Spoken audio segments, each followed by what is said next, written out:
ഒരിക്കൽ മരിക്കുകയും പിന്നെ ന്യായവിധിയും മനുഷ്യർക്ക് നിയമിച്ചിരിക്കുകയാൽ ഒരിക്കൽ മരിക്കയും പിന്നെ ന്യായവിധിയും മനുഷ്യർക്ക് നിയമിച്ചിരിക്കയാൽ ക്രിസ്തുവും അങ്ങനെ തന്നെ അനേകരുടെ പാപങ്ങളെ ചുമപ്പാൻ ഒരിക്കൽ അർപ്പിക്കപ്പെട്ടു തനിക്കായി കാത്തു നിൽക്കുന്നവരുടെ രക്ഷയ്ക്കായി അവൻ പാപം കൂടാതെ രണ്ടാമതും പ്രത്യക്ഷനാകും. സ്തോത്രം. അപ്പോൾ ഇവിടെ വിശുദ്ധ പൗലോസ്ലീഹൻ വളരെ മനോഹരമായിട്ട് എബ്രായർക്ക് എഴുതിയ ലേഖനം യഹൂദന്മാർക്ക് വേണ്ടി എഴുതുകയാണ്, അല്ലെങ്കിൽ ഇസ്രായേലിന് വേണ്ടി എഴുതുകയാണ്. അതുകൊണ്ട് തന്നെ ഈ എഴുത്തിൽ മിക്കവാറും എല്ലാ കാര്യങ്ങളും ഇസ്രായേലിനോട് ബന്ധപ്പെട്ടിട്ടാണ് സംസാരിക്കുന്നത്. അവരുടെ യാഗങ്ങൾ, അവരുടെ ന്യായപ്രമാണം എല്ലാം ചേർത്താണ് പൗലോസ്ലീഹൻ എഴുതുന്നത്.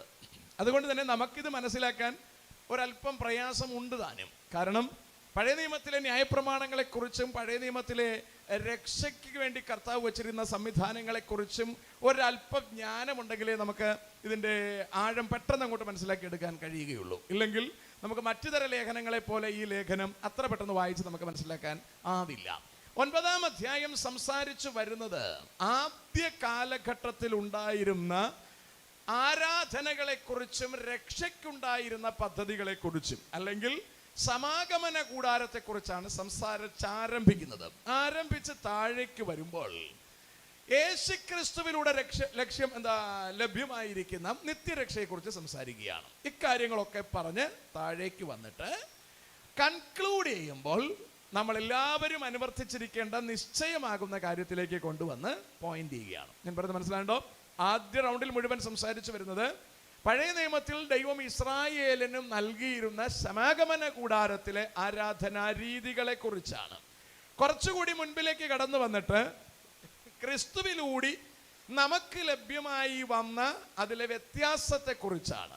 നാട്ടുകാർക്ക് എല്ലാവർക്കും ആ രക്ഷയിലേക്ക് വരുവാൻ ലഭ്യമായിരിക്കുന്ന രക്ഷയെക്കുറിച്ചാണ്. ഏറ്റവും ഒടുവിൽ നമുക്കത് ലഭ്യമായില്ലെങ്കിൽ സംഭവിക്കാൻ പോകുന്ന പ്രശ്നത്തെക്കുറിച്ചും സംസാരിച്ച് പൗലോസ് ആ ചാപ്റ്റർ ക്ലോസ് ചെയ്യുന്നതായിട്ട് നമുക്ക് മനസ്സിലാക്കാം. നമുക്കറിയാം, ഇസ്രായേലിന് ദൈവം ആദ്യമായി കൊടുക്കുന്ന ആലയം സമാഗമന കൂടാരമായിരുന്നു. ഇസ്രായേലിന്റെ യാത്രയിലാണ് അത്തരത്തിലൊരു സമാഗമന കൂടാരം കർത്താവ് പറയുന്നത്.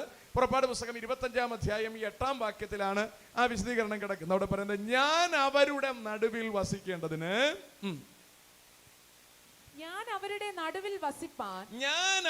നടുവിൽ വസിപ്പാൻ അവർ എനിക്ക് ഒരു വിശുദ്ധ മന്ദിരം ഉണ്ടാക്കണം. കണ്ടോ, ദൈവം ഇസ്രായേലിനെ ഈജിപ്തിൽ നിന്ന് വിടുവിച്ച് കൊണ്ടുവരുന്ന വഴിക്ക് ഇസ്രായേലിനോട് കൂടെ വസിക്കാൻ പാകത്തിന് ദൈവം ഒരു ടെമ്പിൾ ആവശ്യപ്പെടുകയാണ്. എനിക്ക് അവരുടെ നടുവിൽ വസിക്കണം, അതിനുവേണ്ടി അവര് ഒരു ക്ഷേത്രം പണിയണം, അല്ലെങ്കിൽ ഒരു ടെമ്പിൾ അവർ പണിയണം. അതെന്തിനാണ് അവരെ കൊണ്ട് ടെമ്പിൾ പണിയിപ്പിച്ചത്? അത് പണിയിപ്പിച്ചാൽ മാത്രമേ കർത്താവിന് താമസിക്കാൻ പറ്റത്തുള്ളൂ എന്ന് ചോദിച്ചാൽ ഇല്ല. ആ ജനം ഇങ്ങോട്ട് പ്രതികരിക്കണം, കർത്താവേ നീ ഞങ്ങളുടെ നടുവിൽ വസിക്കുന്നത് ഞങ്ങൾക്ക് താല്പര്യമാണ്. ഇത് നമ്മൾ അങ്ങോട്ട് പ്രതികരിക്കണം. അതാണ് അതിനകത്തുള്ള പ്രത്യേകത. അല്ലാതെ ദൈവത്തിന് വേണ്ടി ഇവരൊരു ഷെഡ് വെച്ച് കൊടുത്താലേ കർത്താവിന് വരാൻ പറ്റത്തുള്ളൂ, അങ്ങനെയൊന്നുമില്ല. അങ്ങനെ ആരും കരുതുകയും ചെയ്യരുത്, അല്ലേ? സമാഗമന കൂടാരത്തിന് കർത്താവ് കൃത്യമായ അളവുകൾ വെക്കുകയാണ്. എന്തിനാ ഇത്രയും പെർഫെക്റ്റ് ആയിട്ട് അളവുകൾ ചോദിക്കുന്നതെന്ന് ചോദിച്ചാൽ, ആ അളവിൽ ഇയാൾ ഉണ്ടാക്കുന്നെങ്കിൽ, മോശ അത് ഉണ്ടാക്കുന്നെങ്കിൽ മാത്രമേ മോശയ്ക്ക് താല്പര്യമുള്ളൂ കർത്താവ് ഇവരുടെ നടുവിൽ വന്ന് വസിക്കുന്നത്. മനസ്സിലാണ്ടോ? ഇതിനു വേണ്ടി തന്നെയാണ് നമുക്ക് കുറെ നിയമങ്ങളും കർത്താവ് വെച്ചിരിക്കുന്നത്. ഈ നിയമങ്ങളെല്ലാം നമ്മൾ അനുസരിക്കുന്നുണ്ടെങ്കിൽ അതിന്റെ അർത്ഥം നമ്മൾ കർത്താവിനെ സ്നേഹിക്കുന്നു, കർത്താവ് നമ്മളെടുക്കൽ ഇരുന്നേ പറ്റൂ എന്ന് നമുക്കൊരു നിർബന്ധമുണ്ട്, ഇല്ലേ? അല്ലാതെ അങ്ങനെ ആൾക്കാർ ചോദിക്കേണ്ട, അങ്ങനെ ചെയ്യേണ്ടതുണ്ടോ, ഇങ്ങനെ ചെയ്യേണ്ടതുണ്ടോ? ബൈബിൾ പറയുന്നത് അങ്ങനെ ചെയ്തേ മതിയാകൂ. കാരണം കർത്താവ് അങ്ങനെ പറയുന്നത്, നിങ്ങൾ എന്നെ സ്നേഹിക്കുന്നു എങ്കിൽ നിങ്ങൾ എൻ്റെ കൽപ്പന അനുസരിക്കും, അല്ലേ? എന്നെ സ്നേഹിക്കുന്നുവെങ്കിൽ നിങ്ങൾ എൻ്റെ കൽപ്പന അനുസരിക്കും. ഞാൻ വരും ദിവസങ്ങളിൽ ഇതെല്ലാം കൂടി കണക്ട് ചെയ്ത് സംസാരിക്കാൻ ഞാൻ ഉദ്ദേശിക്കുകയാണ്. സ്വതന്ത്രം. അപ്പോൾ കർത്താവിനെ സ്നേഹിക്കുന്നു എങ്കിൽ അതിന്റെ റിഫ്ലക്ഷൻ നമ്മൾ വചനം അനുസരിക്കുന്നു എന്നുള്ളതാണ്. വചനം മേടിക്കാൻ എളുപ്പമാണ്. 10-200 രൂപ കൊടുത്താൽ ഒരു ബൈബിൾ നമുക്ക് മേടിക്കാൻ പറ്റുന്നതിനെ വീട്ടിൽ കൊണ്ട് വെറുതെ വെച്ചിരുന്നാൽ മതി. അതുകൊണ്ട് വലിയ കാര്യമൊന്നുമില്ല. ഇതിനെ ആയിരിക്കുന്നത് പോലെ അനുസരിക്കാൻ നമ്മൾ മനസ്സ് വെക്കുന്നതെങ്കിൽ അതിന്റെ അർത്ഥം എനിക്ക് കർത്താവിനെ കൂടിയേ തീരൂ എന്നുള്ളതാണ്. ഞാൻ പറഞ്ഞ് ഗ്രഹിക്കുന്നുണ്ട് നിങ്ങൾ, അല്ലേ? കർത്താവിനെ കൂടിയേ തീരുള്ളൂ എന്ന് എനിക്ക് ബോധ്യം വേണം. ആ ബോധ്യം അനുസരിച്ചിട്ടാണ് കർത്താവ് നമ്മളോട് ഇടപെടുന്നത്. അല്ലാതെ നമ്മളൊരു ഷെഡ് വെച്ച് കൊടുക്കണമെന്നോ നമ്മൾ സ്നാനപ്പെടണമെന്നോ ഒന്നും കർത്താവിന് വാസ്തവത്തിൽ ആവശ്യപ്പെടേണ്ടുന്ന കാര്യം ഉണ്ടായിരുന്നില്ല. ഇതൊക്കെ കർത്താവ് ആവശ്യപ്പെടുന്നതിന്റെ പുറകിലത്തെ ചേതോ വികാരം കർത്താവിനെ വേണം, എനിക്ക് നിർബന്ധമായി കർത്താവിനെ കൂടിയേ തീരൂ എന്ന് നമുക്ക് ആഗ്രഹമുണ്ടെന്ന് കർത്താവിന് ബോധ്യപ്പെടണം. അല്ലേ? അതാണ് നമുക്ക് ഭൂമിയിൽ ലഭ്യമാകേണ്ടുന്ന ഏറ്റവും പ്രധാനപ്പെട്ട ഒരു കാര്യം. രക്ഷ കഴിഞ്ഞാൽ നമുക്ക് ലഭ്യമാകേണ്ടുന്ന പ്രധാനപ്പെട്ട കാര്യം പരിശുദ്ധാത്മാവിനെ പ്രാപിക്കുക എന്നുള്ളതാണ്. അല്ലേ? പരിശുദ്ധാത്മാവിനെ പ്രാപിക്കുക എന്നുള്ളത് ചുമ്മാ ഇരുന്ന് ആർക്കും കർത്താവ് കൊടുക്കാറില്ല. അല്ലേ? അത് ചോദിക്കുന്നവർക്ക് മാത്രമേ കൊടുക്കത്തുള്ളൂ. പരിശുദ്ധാത്മാവിനെ കൂടാതെ എനിക്ക് ജീവിക്കാൻ കഴിയില്ല എന്നൊരു ബോധ്യം ഉണ്ടായിരുന്നവർക്ക് മാത്രമേ കർത്താവ് ആത്മാവിനെ കൊടുക്കത്തുള്ളൂ. ഈ ആത്മാവില്ലാതെയും നമുക്ക് സഭയിൽ മെമ്പറായിട്ടൊക്കെ ഇരിക്കാം, ഒരു കുഴപ്പമില്ല. ആരും ഇറക്കി വിടുമെന്നൊന്നും എനിക്ക് തോന്നുന്നില്ല. അല്ലേ? ഒരുവിധം സ്നാനപ്പെട്ട സഭയിൽ നമുക്ക് മെമ്പറായിട്ടിരിക്കാനൊക്കെ നിശ്ചയമായിട്ടും കഴിയും. അത്യാവശ്യം സ്തോത്ര കാഴ്ചയൊക്കെ ഇട്ട് സൂത്രത്തിൽ അങ്ങ് പോയാൽ മതി, ചർച്ചിലെ മെമ്പറായിട്ടിരിക്കാം. പക്ഷെ കർത്താവിന്റെ കാഹളത്തിൽ എടുക്കപ്പെടുകയോ സ്വർഗരാജ്യത്തിലേക്ക് കയറാൻ കഴിയുകയോ ചെയ്യില്ല. Praise the Lord. മനപ്രയാസമുണ്ടോ? മനപ്രയാസപ്പെട്ടിട്ടൊന്നും വേറെ ഒന്നും നമുക്ക് ചെയ്യാൻ പറ്റത്തില്ല. ഈ കേസിൽ വേറെ ഒന്നും ചെയ്യാൻ പറ്റത്തില്ല. അതിന്റെ രീതി അങ്ങനെയാണ്. സ്തോത്രം. അപ്പോ നിത്യരാജ്യത്തിൽ നമുക്ക് എത്തണമെങ്കിൽ രക്ഷ എന്നതിനോട് ചേർന്ന് നമുക്ക് ഉണ്ടാകേണ്ടുന്ന അത്യാവശ്യ കാര്യമാണ് പരിശുദ്ധാത്മാവിനെ പ്രാപിക്കുക. പരിശുദ്ധാത്മാവിനെ പ്രാപിക്കാൻ നമ്മൾ കാത്തിരിക്കേണ്ടി വരും എന്നത് തന്നെ ഇന്നിപ്പോ ആൾക്കാർക്ക് താല്പര്യമില്ല. അവർ പറയുന്നത് അതിന്റെ ആവശ്യം എന്താണ്? നമ്മൾ രക്ഷിക്കപ്പെട്ടപ്പോൾ തന്നെ ആത്മാവ് വന്നു എന്നൊക്കെ ആൾക്കാർ ഇങ്ങനെ പറഞ്ഞു നടക്കുന്നുണ്ട്. അങ്ങനെ ആത്മാവ് വരികയല്ല. പരിശുദ്ധാത്മാവ് നമ്മുടെ മേൽ വരണം. അന്യഭാഷയിൽ കർത്താവിനെ ആരാധിക്കാൻ നമുക്ക് കഴിയണം. കൃപാവരങ്ങൾ നമ്മളിൽ ജ്വലിക്കണം. അറ്റ്ലീസ്റ്റ് ഒരു കൃപാവരമെങ്കിലും ഓരോരുത്തരിലും ജ്വലിച്ചേ മതിയാവുകയുള്ളൂ. അതാണ് പരിശുദ്ധാത്മാവ് നമ്മുടെ മേൽ പകരപ്പെട്ടു എന്നതിന്റെ സ്പഷ്ടമായ തെളിവ്.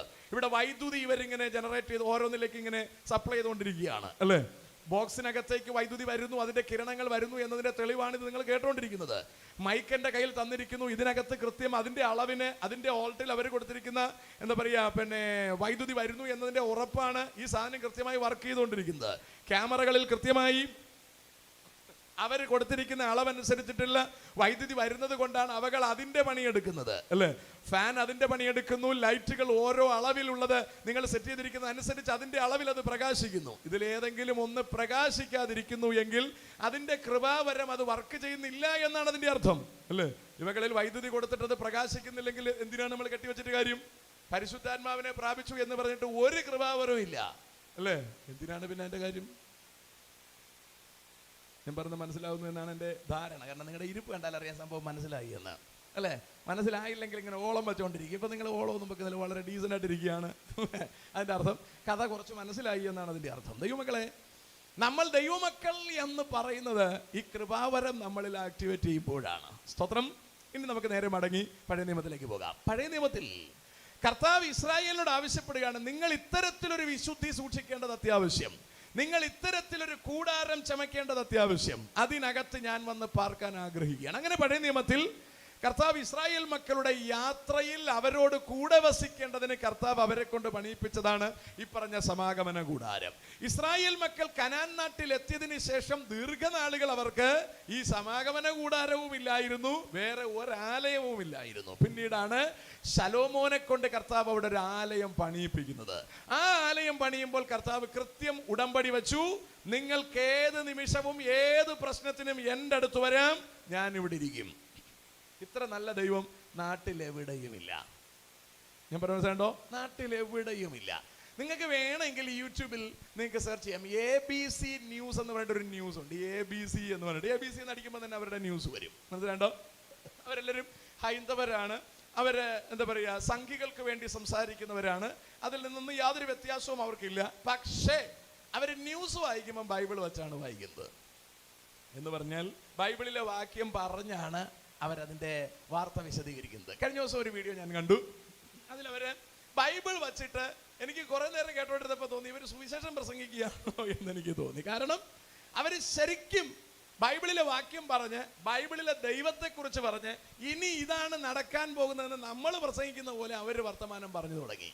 വെറും എന്താ പറയുക, ജേർണലിസ്റ്റുകളാണ്. അവരവിടെ ഇരുന്ന് ന്യൂസ് അപഗ്രഥിക്കുകയാണ്. അതിനവർ പറയാനുണ്ടായ കാരണം, യെരുശലേമിൽ ഉണ്ടായിരുന്ന ദൈവാലയം നിങ്ങൾക്കറിയാം.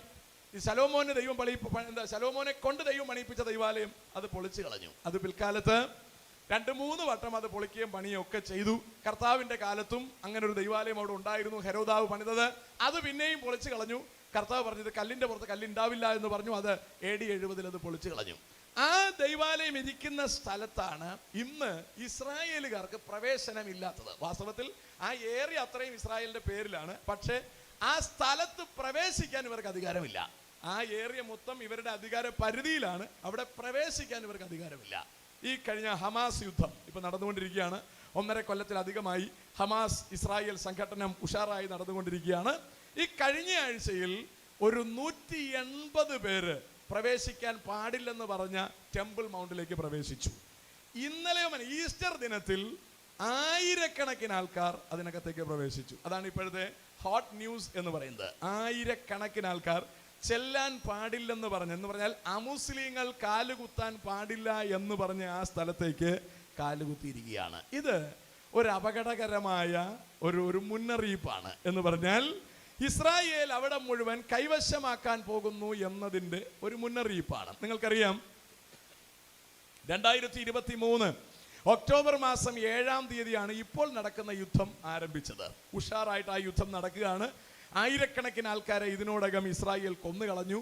അവരുടെ ക്യാമ്പുകൾ തകർത്ത് കളഞ്ഞു. ഹമാസിന്റെ നേതാക്കന്മാരെ നശിപ്പിച്ചു കളഞ്ഞു. ഹമാസിനെയും ഹൂതികളെയും ഹിസ്ബുള്ളയെയും ഒക്കെ നശിപ്പിച്ചു. എന്ന് പറഞ്ഞാൽ ഇസ്രായേലിനെ നശിപ്പിക്കാൻ വേണ്ടി നിന്ന ഇസ്ലാം തീവ്രവാദ സംഘടനകളെ ഏറെക്കുറെ മുഴുവൻ അവർ നശിപ്പിച്ചു. ഇപ്പോൾ അവർ പതിയെ കയറിയിരിക്കുന്നത് അലക്സ എന്ന് പറയുന്ന ദൈവാലയം ഇരിക്കുന്ന ആ സ്ഥലത്തേക്കാണ്. അവിടേക്കാണ് ഇവർ പ്രവേശിക്കുന്നതെങ്കിൽ കുറെ എനിക്ക് തോന്നുന്നു ഒരു 7-8 കൊല്ലമായിട്ട് ഇസ്രായേൽ വെയിറ്റ് ചെയ്യുന്നത് അവിടെ ഒരു ദൈവാലയം പണിയാൻ വേണ്ടിയിട്ടാണ്. 1948 തൊട്ടേ നോട്ടമുണ്ട്. പക്ഷേ ഒരു 7-8 കൊല്ലമായിട്ട് അവർ സ്ട്രോങ് ആയിട്ട് അവിടെ പണിയാനുള്ള തത്രപ്പാടിലാണ്. അങ്ങനെ ഒരു ദൈവാലയം ഉണ്ടാകുന്നു എങ്കിൽ ആ ദൈവാലയം ഉണ്ടാകുന്നതിന് മുമ്പ് നമുക്കിവിടം വിട്ട് പോകേണ്ടതായി വരും. ഞാൻ പറഞ്ഞതിൻ്റെ അർത്ഥം മനസ്സിലാക്കുന്നുണ്ട് നിങ്ങൾക്ക്? നമുക്ക് ഇവിടം വിട്ട് പോകേണ്ടതായിട്ട് വരും. അത് കണക്കാക്കിയാണ് അവർ യുദ്ധത്തിലേക്ക്. ഇപ്പൊ യുദ്ധത്തിനൊന്നും ആരും തയ്യാറാകുന്നില്ലെന്നാണ് രസകരം. എന്ന് പറഞ്ഞാൽ ഇസ്രായേൽ 150 അവിടെ കയറി ആരും മിണ്ടുന്നില്ല. സൗദി അറേബ്യ മിണ്ടുന്നില്ല, ജോർദാൻ മിണ്ടുന്നില്ല, ഈജിപ്റ്റ് മിണ്ടുന്നില്ല, ഇറാൻ മിണ്ടുന്നില്ല, ആരും മിണ്ടുന്നില്ല. കാരണം എന്തോ ചെയ്തുകൊണ്ട് പോയി എന്ന മട്ടിനിരിക്കുന്നു എന്നാണ് നമ്മൾ കരുതുന്നത്. പക്ഷേ ഇത് ഇസ്രായേലിന് വിപത്തുണ്ടാക്കും. എന്ന് പറഞ്ഞാൽ ലോകത്തിലെ സകല ഇസ്ലാമിക രാജ്യങ്ങളും ഒരുമിച്ച് നിന്ന് ഇസ്രായേലിനെതിരെ ഉഷാറായിട്ട് യുദ്ധം നടത്തുമെന്നതിന് സംശയം വേണ്ട. ഇപ്പൊ ഇവര് ABC ന്യൂസുകാർ പറയുന്നത് 3 പേരെ ദൈവം ഇപ്പോൾ എടുത്തുപയോഗിക്കുകയാണ്. 3 ആൾക്കാരെ. ഒന്ന് ബെഞ്ചമിൻ നെതന്യാഹു, ഇസ്രായേൽ പ്രധാനമന്ത്രി ബെഞ്ചമിൻ നെതന്യാഹുവിനെ എടുത്തുപയോഗിക്കുന്നു. 2 അയാളെ സപ്പോർട്ട് ചെയ്യാൻ വേണ്ടി നമ്മുടെ അമേരിക്കൻ പ്രസിഡന്റ് ഡൊണാൾഡ് ട്രംപിനെ ഉപയോഗിക്കുന്നു. 3 ഇന്ത്യൻ പ്രധാനമന്ത്രി നരേന്ദ്രമോദി ഉപയോഗിക്കുന്നു. ഈ പറയുന്ന കാര്യമൊക്കെ വളരെ കറക്റ്റാണ്. ഇവരുടെ വിലയിരുത്തലുകളെല്ലാം വളരെ കറക്റ്റാണ്. അങ്ങനെയാണെങ്കിൽ ഈ നാശമുണ്ടായാൽ എന്ന് പറഞ്ഞാൽ ഈ ഇസ്ലാമിനെതിരെയുള്ള ഇസ്രായേലിന്റെ മുന്നേറ്റം നമ്മുടെ ഇന്ത്യ അടക്കം സപ്പോർട്ട് ചെയ്താൽ താമസിയാതെ ഇന്ത്യക്കും ഇതിന്റെ വില കൊടുക്കേണ്ടതായി വരും. ഞാൻ പറഞ്ഞത് മനസ്സിലാണ്ടോ? ഇന്ത്യക്കും വില കൊടുക്കേണ്ടതായി വരും. അത് ഏത് റേഞ്ചിൽ പോകുമെന്നൊന്നും ഇപ്പം നമുക്ക് പരാമർശിക്കുക സാധ്യമല്ല. നല്ല നിലയിൽ നമ്മൾ വില കൊടുക്കേണ്ടി വരും. നമുക്കറിയാം ഇവിടെ PFI എന്ന് പറഞ്ഞിട്ടൊരു തീവ്രവാദ സംഘടനയെ നിർത്തലാക്കിയതും ഇപ്പോൾ വഖഫ് എന്ന് പറഞ്ഞിട്ടൊരു പ്രശ്നം നടക്കുന്നതും ഒക്കെ ചിലപ്പോൾ നിങ്ങൾക്ക് അറിയാമായിരിക്കും. ഞാനത് വിശദീകരിക്കാൻ ഒന്നും താല്പര്യപ്പെടുന്നില്ല. ഇതെല്ലാം ഒരു ഏരിയയോട് ബന്ധപ്പെട്ട് നിൽക്കുന്ന വിഷയങ്ങളാണ്. ഇത് ലോകരാഷ്ട്ര അമേരിക്കയിൽ ഇതേ പ്രശ്നം ഉണ്ടായിക്കൊണ്ടിരിക്കുകയാണ്. വഖഫിനെതിരെ അമേരിക്കയിലും പ്രശ്നം ഉണ്ടായിക്കൊണ്ടിരിക്കുകയാണ്. പല രാജ്യങ്ങളും എന്ന് പറഞ്ഞാൽ കാനഡ അടക്കം UK അടക്കം പല രാജ്യങ്ങളും ഈ ഒരു ഗ്രൂപ്പിനെ മാറ്റി നിർത്താൻ വേണ്ടിയുള്ള തീവ്ര ശ്രമത്തിലാണ്. പക്ഷേ അത് സാധിക്കില്ല. അവരൊരൽപ്പം പതുങ്ങിയതിന് ശേഷം ഇരട്ടി ശക്തിയോടെ അവർ യുദ്ധത്തിലേക്ക് മടങ്ങി വരും. അത് മടങ്ങി വരുന്നത് ഒരുപാട് ദിവസമൊന്നും എടുക്കാൻ സാധ്യതയില്ല. നമ്മൾ ഇന്ന് കാണുന്ന വാർത്ത പോലെ എല്ലാം നിലംപരിശായി എല്ലാം തീർന്നുപോയി എന്നൊന്നും ആരും കരുതണ്ട. നിശ്ചയമായും ഒരു സുപ്രഭാതത്തിൽ വളരെ പെട്ടെന്ന് ഈ ശക്തി ലോകം ഭരിക്കാൻ എഴുന്നേറ്റ് വരുമെന്നതിന് യാതൊരു സംശയവും വേണ്ട. അതിന് തൊട്ട് മുമ്പ് നമുക്ക് ഈ നാട് വിടേണ്ടതായി വരും. ഞാൻ പറഞ്ഞതിൻ്റെ അർത്ഥം നിങ്ങൾക്ക് മനസ്സിലാകുന്നുണ്ടോ? ലോകം മുഴുവൻ സമാധാനമുണ്ടായി എന്നാണ് ഇപ്പോഴത്തെ റിപ്പോർട്ടുകൾ. ഹമാസിനെ ഒതുക്കിയതോടുകൂടി, ട്രംപ് വന്നതോടുകൂടി, ഇന്ത്യയിൽ മോദി 3-ാം വട്ടം വന്നതോടുകൂടി ലോകത്തിന് സമാധാനം ഉണ്ടായി എന്നാണ് ഇവരുടെ വെയ്പ്പ്. നിങ്ങളൊരു കാര്യം അറിയണം, സമാധാനം സമാധാനം എന്ന് പറയുമ്പോൾ ഗർഭിണിക്ക് പ്രസവ വേദന വരുന്നത് പോലെ എന്നാണ് വിശുദ്ധ വേദ പുസ്തകം പറയുന്നത്. ദൈവമക്കളായി എന്നെ കേൾക്കുന്ന ആരും കാര്യങ്ങളെല്ലാം സമാധാനമായി പോകുന്നു എന്നും വെച്ച് മൂടിക്കിടന്ന് ഉറങ്ങരുത്. ഇവിടെ കിടന്നു പോകും. മനസ്സിലാകുന്നുണ്ടോ? ശ്വാസം വിടാതിരിക്കുന്നല്ലേ? Praise the Lord, praise the Lord. ദൈവമക്കൾ ആരും ആ ഒരു പ്രതീക്ഷയിൽ ഇരിക്കരുത്. കാര്യങ്ങളെല്ലാം ശാന്തമായി, പ്രശ്നങ്ങളെല്ലാം ഓക്കെ ആയി, ഇനി പേടിക്കാനൊന്നുമില്ല എന്നും വെച്ച് നിങ്ങൾ ശാന്തരായിട്ടിരിക്കരുത്. വളരെ ഗൗരവത്തോടെ ഒരുക്കത്തോടെ നമ്മൾ ഇരിക്കണം. അറ്റ് എനി ടൈം നമ്മുടെ കർത്താവിൻ്റെ കാഹളം ധ്വനിക്കും. അത്ര ക്രമീകരണത്തിലാണ് ലോക ചരിത്രം നീങ്ങിക്കൊണ്ടിരിക്കുന്നത്. ഞാൻ ബൈബിൾ വാക്യങ്ങൾ വച്ച് ഞാൻ വരും ദിവസം നാളെ മറ്റന്നാളൊക്കെ സംസാരിച്ചോളാം. സ്തോത്രം. നിങ്ങൾ വളരെ ഗൗരവത്തോടുകൂടി ആ കാര്യം അറിയണം, അറിയാതിരിക്കരുത്. സ്തോത്രം. സഖരിയാവ് പറഞ്ഞതായാലും എഹെസ്കേല് പറഞ്ഞതായാലും യെശയ്യാവ് പറഞ്ഞതായാലും ഏറ്റവും ഒടുവിൽ മലാഖി പറഞ്ഞു വെച്ചതായാലും ഏറ്റവും അവസാനം എന്താ പറയുക വെളിപ്പാട് പുസ്തകത്തിൽ യോഹന്നാൻ പറഞ്ഞു വെച്ചതായാലും എല്ലാം അക്ഷരാർത്ഥത്തിൽ നടന്നുകൊണ്ടിരിക്കുന്ന ഒരു കാലത്തിലാണ് നമ്മൾ ജീവിക്കുന്നത്. ഏറ്റവും തെളിവായി കർത്താവ് പറഞ്ഞത്, എൻ്റെ വരവിന് മുമ്പ് വിശ്വാസം കണ്ടെത്തില്ലെന്നാ പറഞ്ഞേ. ഞാൻ പറഞ്ഞു മനസ്സിലാണ്ടോ? ഞാൻ കഴിഞ്ഞ ഇടയ്ക്ക് എവിടെ പ്രസംഗിച്ചപ്പോൾ ഞാൻ പറഞ്ഞു, വിശ്വാസം കണ്ടെത്തില്ല എന്നതിനേക്കാൾ ഉപരി വിശ്വാസിയെ കണ്ടെത്തില്ല എന്നുള്ളതാണ് പ്രശ്നം. ശരിയല്ലേ? അല്ലേ? വിശ്വാസവും കണ്ടെത്താനില്ല. ഇപ്പോൾ വിശ്വാസിയും കണ്ടെത്താനില്ലെന്നുള്ള മട്ടിലേക്ക് കഥ മാറിക്കൊണ്ടിരിക്കുകയാണ്. നമുക്ക് നമ്മളെ തന്നെ ഒന്ന് വിലയിരുത്താൻ പറ്റുമോ? ഒരു 20 കൊല്ലത്തിന് മുമ്പ് നമുക്കുണ്ടായിരുന്ന വിശ്വാസം ഇപ്പോഴുണ്ടോ? അതോ നമ്മൾ മറ്റൊരു സൈസിൽ മോൾഡായി കഴിഞ്ഞോ? നമ്മൾ ഒരിക്കലും ചിലപ്പോൾ വിശ്വാസം വിട്ടുപോകത്തില്ല. എന്ന് പറഞ്ഞാൽ സഭ വിട്ടുപോകത്തില്ല, അതിൽ വലിയ കാര്യമൊന്നുമില്ല. സ്തോത്രം.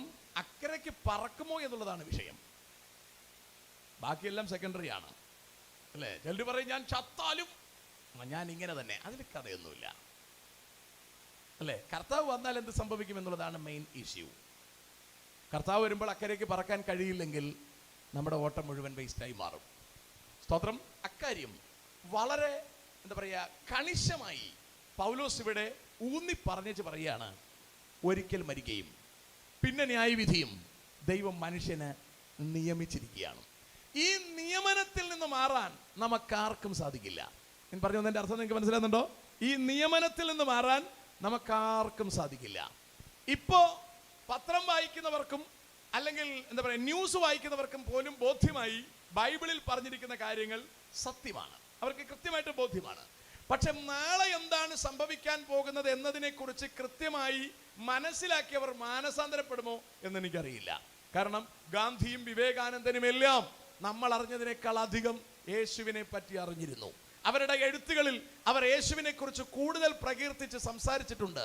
പക്ഷെ ഇവരാരും മാനസാന്തരപ്പെട്ടിട്ടില്ല. സ്തോത്രം. നമ്മളൊക്കെ മാനസാന്തരപ്പെട്ടു എന്ന് പറയുന്നു, സ്നാനപ്പെട്ടു എന്ന് പറയുന്നു. 2ഉം 3ഉം സ്നാനപ്പെട്ട ആൾക്കാരും ഉണ്ട്, അല്ലേ? കൊച്ചിലെ തളിച്ചവരും വലുതായിട്ട് കുളിച്ചവരും പിന്നീട് ചൂടുവെള്ളത്തിൽ കുളിച്ചവരും ഒക്കെയുണ്ട്. പക്ഷേ കർത്താവിൻ്റെ കാഹളത്തിൽ നമുക്ക് പോകാനാകുമെന്ന് ഉറപ്പ് വരുത്തുകയാണ് വേണ്ടത്. ആ ഉറപ്പില്ലാതെ നമ്മൾ മെനക്കെട്ടാൽ ഒരിക്കൽ മരിക്കുകയും അതിനോട് തുടർമാനമായി വരുന്ന ന്യായവിധിയിൽ നമ്മൾ കുടുങ്ങും. മരിച്ചേ പറ്റൂ. അതിനിപ്പോൾ നമ്മൾ വേറെ ഒന്നും റിസ്ക് എടുക്കേണ്ട കാര്യമില്ല.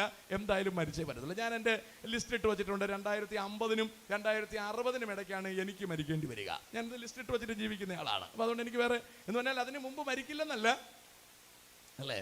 അതിന് മുമ്പ് പഞ്ചസാര മേലോട്ടും താഴോട്ടും എങ്ങും പോകാതെ ഒരുവിധം മര്യാദയ്ക്ക് നിന്നാൽ കുഴപ്പമില്ലാതെ പോകും, അല്ലേ?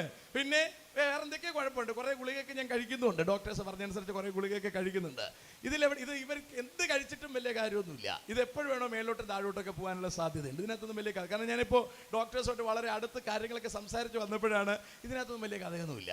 കാരണം ഇവർക്ക് തന്നെ ഇതിനെക്കുറിച്ച് വലിയ ബോധ്യമില്ലെന്നുള്ളതാണ് ഇതിൻ്റെ രസകരമായ സംഭവം. ഞാൻ വെറുതെ മനസ്സിലാട്ടോ, അതിൻ്റെ രസകരമായ സംഭവം അതാണ്, അല്ലേ? ഇന്നിപ്പോൾ ഞാൻ ഒരു വിഷയത്തോടുള്ള ബന്ധത്തിൽ ഒരാളുമായിട്ട് സംസാരിക്കുമ്പോൾ അയാളുടെ അടുത്ത് പറയുകയാണ്, ഹാർട്ടിൻ്റെ ഒരു ബ്ലോക്ക് ഒരിടത്തുണ്ടെങ്കിൽ അവരത് വാച്ച് ചെയ്ത് നോക്കിയിട്ട് ആ ബ്ലോക്കിൻ്റെ അപ്പുറത്തോട്ടുള്ള ഹാർട്ടിൻ്റെ ഭാഗം നശിച്ചു പോയിട്ടുണ്ടെങ്കിൽ എന്ന് പറഞ്ഞാൽ ചിലപ്പോൾ നേരത്തെ തന്നെ അങ്ങോട്ട് രക്തം ഓടാതെ നശിച്ചു പോയിട്ടുണ്ടാവാം. അത് നമുക്ക് ശരീരത്തിൽ അറിയാൻ പറ്റിയിട്ടുണ്ടാവില്ല. പക്ഷെ ചെക്ക് ചെയ്യുമ്പോൾ അതിൻ്റെ ഇപ്പുറത്ത് ഒരു ബ്ലോക്ക് കാണുന്നുണ്ടെങ്കിൽ ഇവരതിൻ്റെ അപ്പുറത്ത് നോക്കും. ഇതിനെ തുറന്നു വിട്ടിട്ട് വല്ല കാര്യമുണ്ടോ എന്ന് നോക്കും. തുറന്നു വിട്ടിട്ട് കാര്യമില്ലെങ്കിൽ അത് തുറക്കാൻ നിൽക്കില്ല. ഞാൻ പറഞ്ഞോ. അപ്പൊ ഞാൻ ഇവരായിട്ട് ഈ ഇടയ്ക്ക് സംസാരിക്കുമ്പോൾ, ഈ കഴിഞ്ഞ ദിവസങ്ങളിൽ സംസാരിക്കുമ്പോഴാണ് പറഞ്ഞത്, നോർമൽ മനുഷ്യനും ഒരു 40% ഹാർട്ട് വർക്ക് ചെയ്യില്ലെന്നാണ് അവർ പറയുന്നത്. മനസ്സിലാണ്ടോ? ബാക്കി 60% വർക്ക് ചെയ്യുന്നത്. അതിലൊരു 20 കൂടി വർക്കാവാതെ വരുമ്പോഴാണ് കൈകാല് പെരുക്കുന്നതും അങ്ങനെ ചെറിയ പ്രയാസം ഉണ്ടാകുന്നതാണ് അവർ പറയുന്നത്. ഇതിൽ ഓരോ ടെസ്റ്റുകളും ഉണ്ട്. ട്രെഡ്മിൽ ടെസ്റ്റ് എന്ന് പറഞ്ഞ ടെസ്റ്റ് ഉണ്ട്, എക്കോ ടെസ്റ്റ് എന്ന് പറഞ്ഞ ടെസ്റ്റ് ഉണ്ട്, വേറെ കുറേ ടെസ്റ്റുകളുണ്ട്. ഈ ടെസ്റ്റുകളിൽ ഒന്നും വാസ്തവത്തിലെ പ്രശ്നം എന്താണെന്ന് കണ്ടെത്താനാവില്ല എന്ന്. അടുത്ത ആൻജിയോഗ്രാം ചെയ്താൽ കണ്ടെത്താൻ പറ്റുമെന്ന് ചോദിച്ചാൽ അതും കണ്ടെത്താൻ പറ്റില്ല. വലിയ ലൈനിൽ പ്രശ്നം ഉണ്ടെങ്കിലേ കണ്ടെത്താൻ പറ്റത്തുള്ളൂ. ഞാൻ ഇവരുടെ അടുത്തൊക്കെ ചോദിച്ചു, വാസ്തവത്തിൽ ഇതെന്താണ്? അവർ പറഞ്ഞു, ഇതൊരു ഉദ്ദേശത്തിലെ കളിയാണ്. ഞാൻ പറഞ്ഞ മനസ്സിലായോ? ഇതൊരു ഉദ്ദേശത്തിലെ കളിയാണ്. ഞാനിങ്ങനെ നന്ദപ്പെട്ടു പോയി. എൻ്റെ വേണ്ടപ്പെട്ട ഒരാളിന് ഈ ദിവസങ്ങളിൽ ആൻജിയോഗ്രാമും കാര്യങ്ങളും ഇങ്ങനെ നടന്നുകൊണ്ടിരിക്കുകയാണ്. അപ്പോൾ എൻ്റെ അടുത്ത് അവർ സംസാരിക്കുമ്പോൾ അവർ പറയുകയാണ്, ആൻജിയോഗ്രാം ചെയ്ത് നോക്കാം, കൃത്യമായൊരു ബ്ലോക്ക് കണ്ടാൽ അതിനെ ഓപ്പൺ ചെയ്ത് അവിടെ സ്റ്റെൻഡ് ഇടേണ്ടി വരും. അങ്ങനെ ചെയ്താൽ ഒരു ബ്ലോക്കിന് 1.25 ലക്ഷം രൂപ. അങ്ങനെ 4 എണ്ണം ഉണ്ടെങ്കിൽ അവർ രക്ഷപ്പെട്ടു.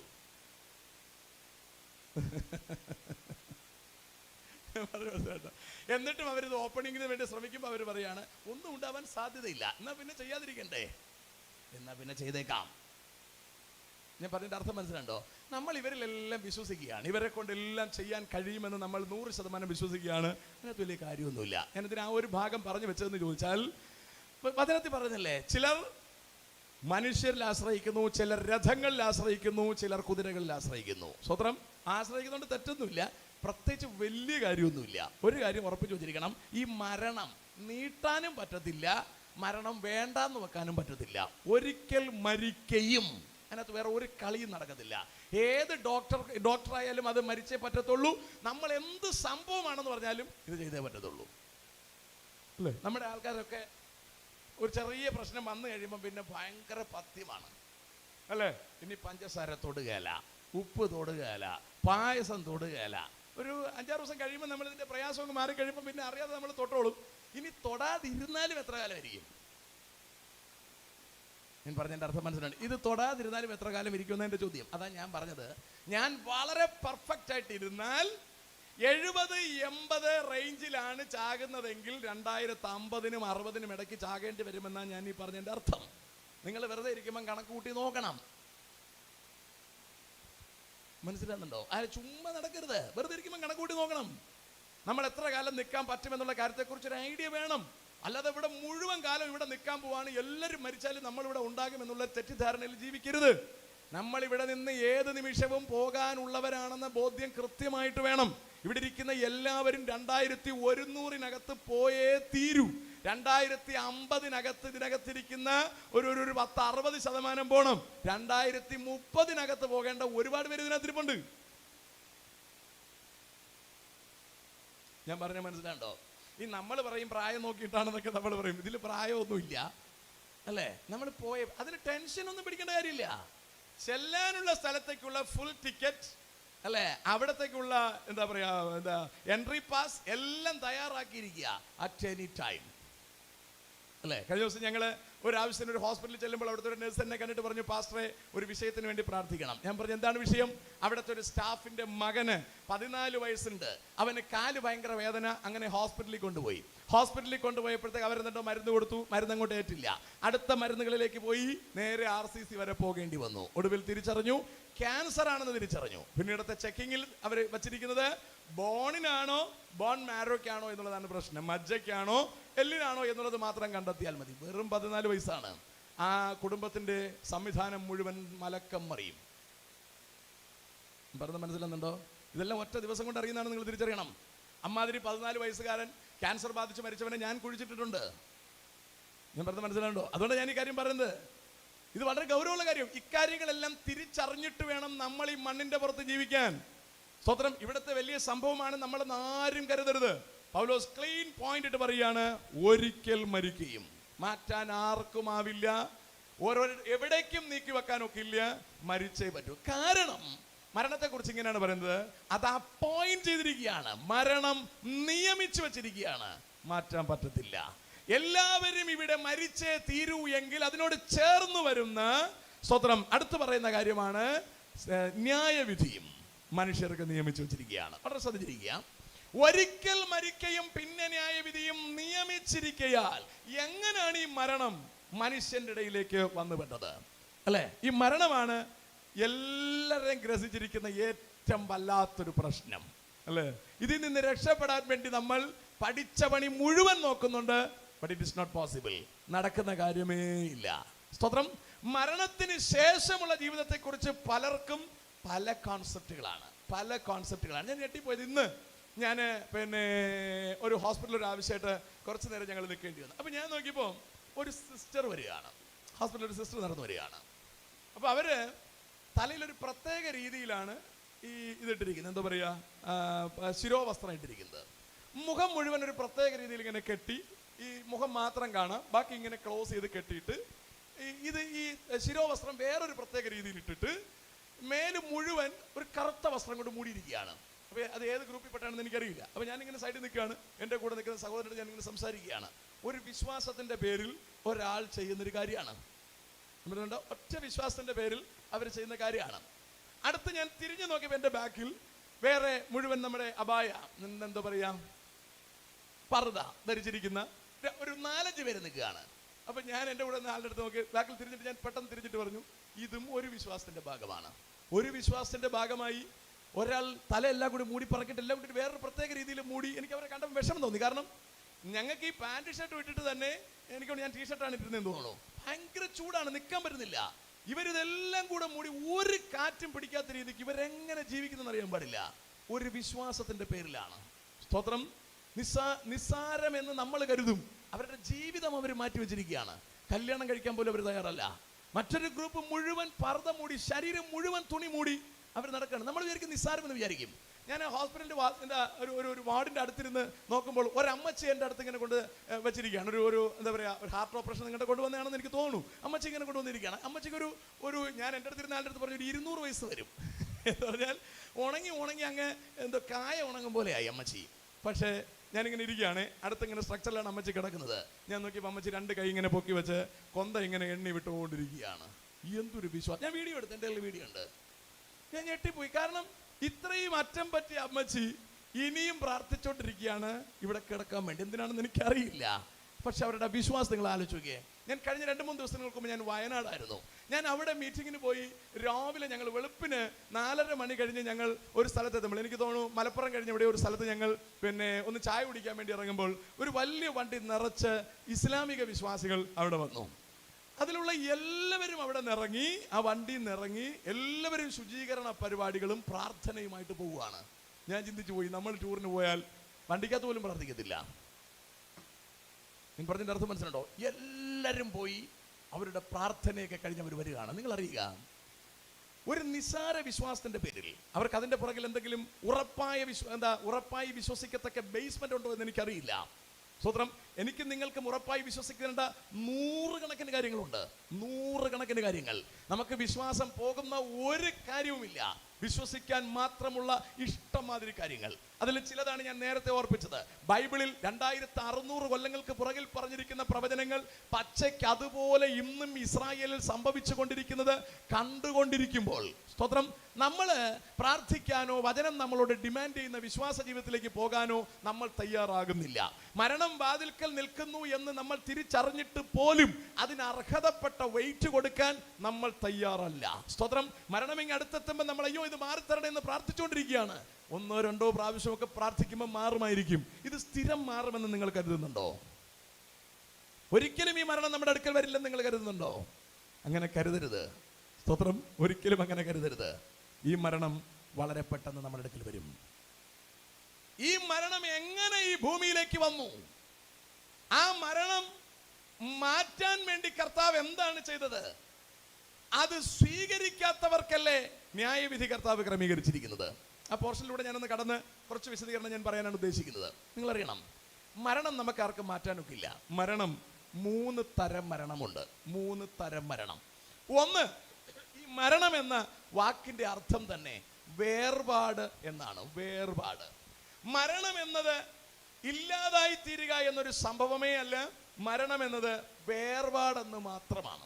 അതിന്റെ ആദ്യത്തെ മരണം ബൈബിൾ പരാമർശിക്കുന്നത് ഏദൻ തോട്ടത്തിലാണ്. കർത്താവ് മനുഷ്യനെ ഏദനിൽ കൊണ്ട് നിർത്തിയിട്ട് അവനോട് പറഞ്ഞു, ഈ വൃക്ഷത്തിന്റെ ഫലം തിന്നരുത്, ഇത് തിന്നുന്ന നാളിൽ മരിക്കും എന്ന് പറഞ്ഞാൽ ദൈവം പറയുകയാണ് ഇത് നീ തിന്നാൽ നമ്മൾ തമ്മിലുള്ള ബന്ധം അവസാനിക്കും. മനസ്സിലായോ? അതാണ് ആ വാക്യത്തിന്റെ അർത്ഥം. ഞാനതിനെ ഷോർട്ട് കട്ട് പറഞ്ഞ് കയറിപ്പോ, അതാകുമ്പോൾ നിങ്ങൾക്ക് പെട്ടെന്ന് കാര്യം മനസ്സിലാവും. അല്ല, മരിക്കും എന്ന് പറയുമ്പോൾ നമുക്ക് ഇത് എന്താണ് സാധനം എന്ന് മിക്കവാറും ആൾക്കാർക്ക് പിടികിട്ടത്തില്ല. ഞാൻ ആൾക്കാരുമായിട്ട് ഇപ്പോൾ ക്ലോസ് ആയിട്ട് ഒരുപാട് പേരെടുത്ത് അടുത്തിരുന്ന് ക്ലാസ്സുകൾ സംസാരിക്കാറുണ്ട്. അപ്പോഴാണ് എനിക്ക് മനസ്സിലാകുന്നത് ആൾക്കാർക്ക് ഈ പ്രത്യേകിച്ച് വലിയ കാര്യമൊന്നും അറിയത്തില്ല. ഞാൻ പറഞ്ഞ മനസ്സിലായിട്ടോ?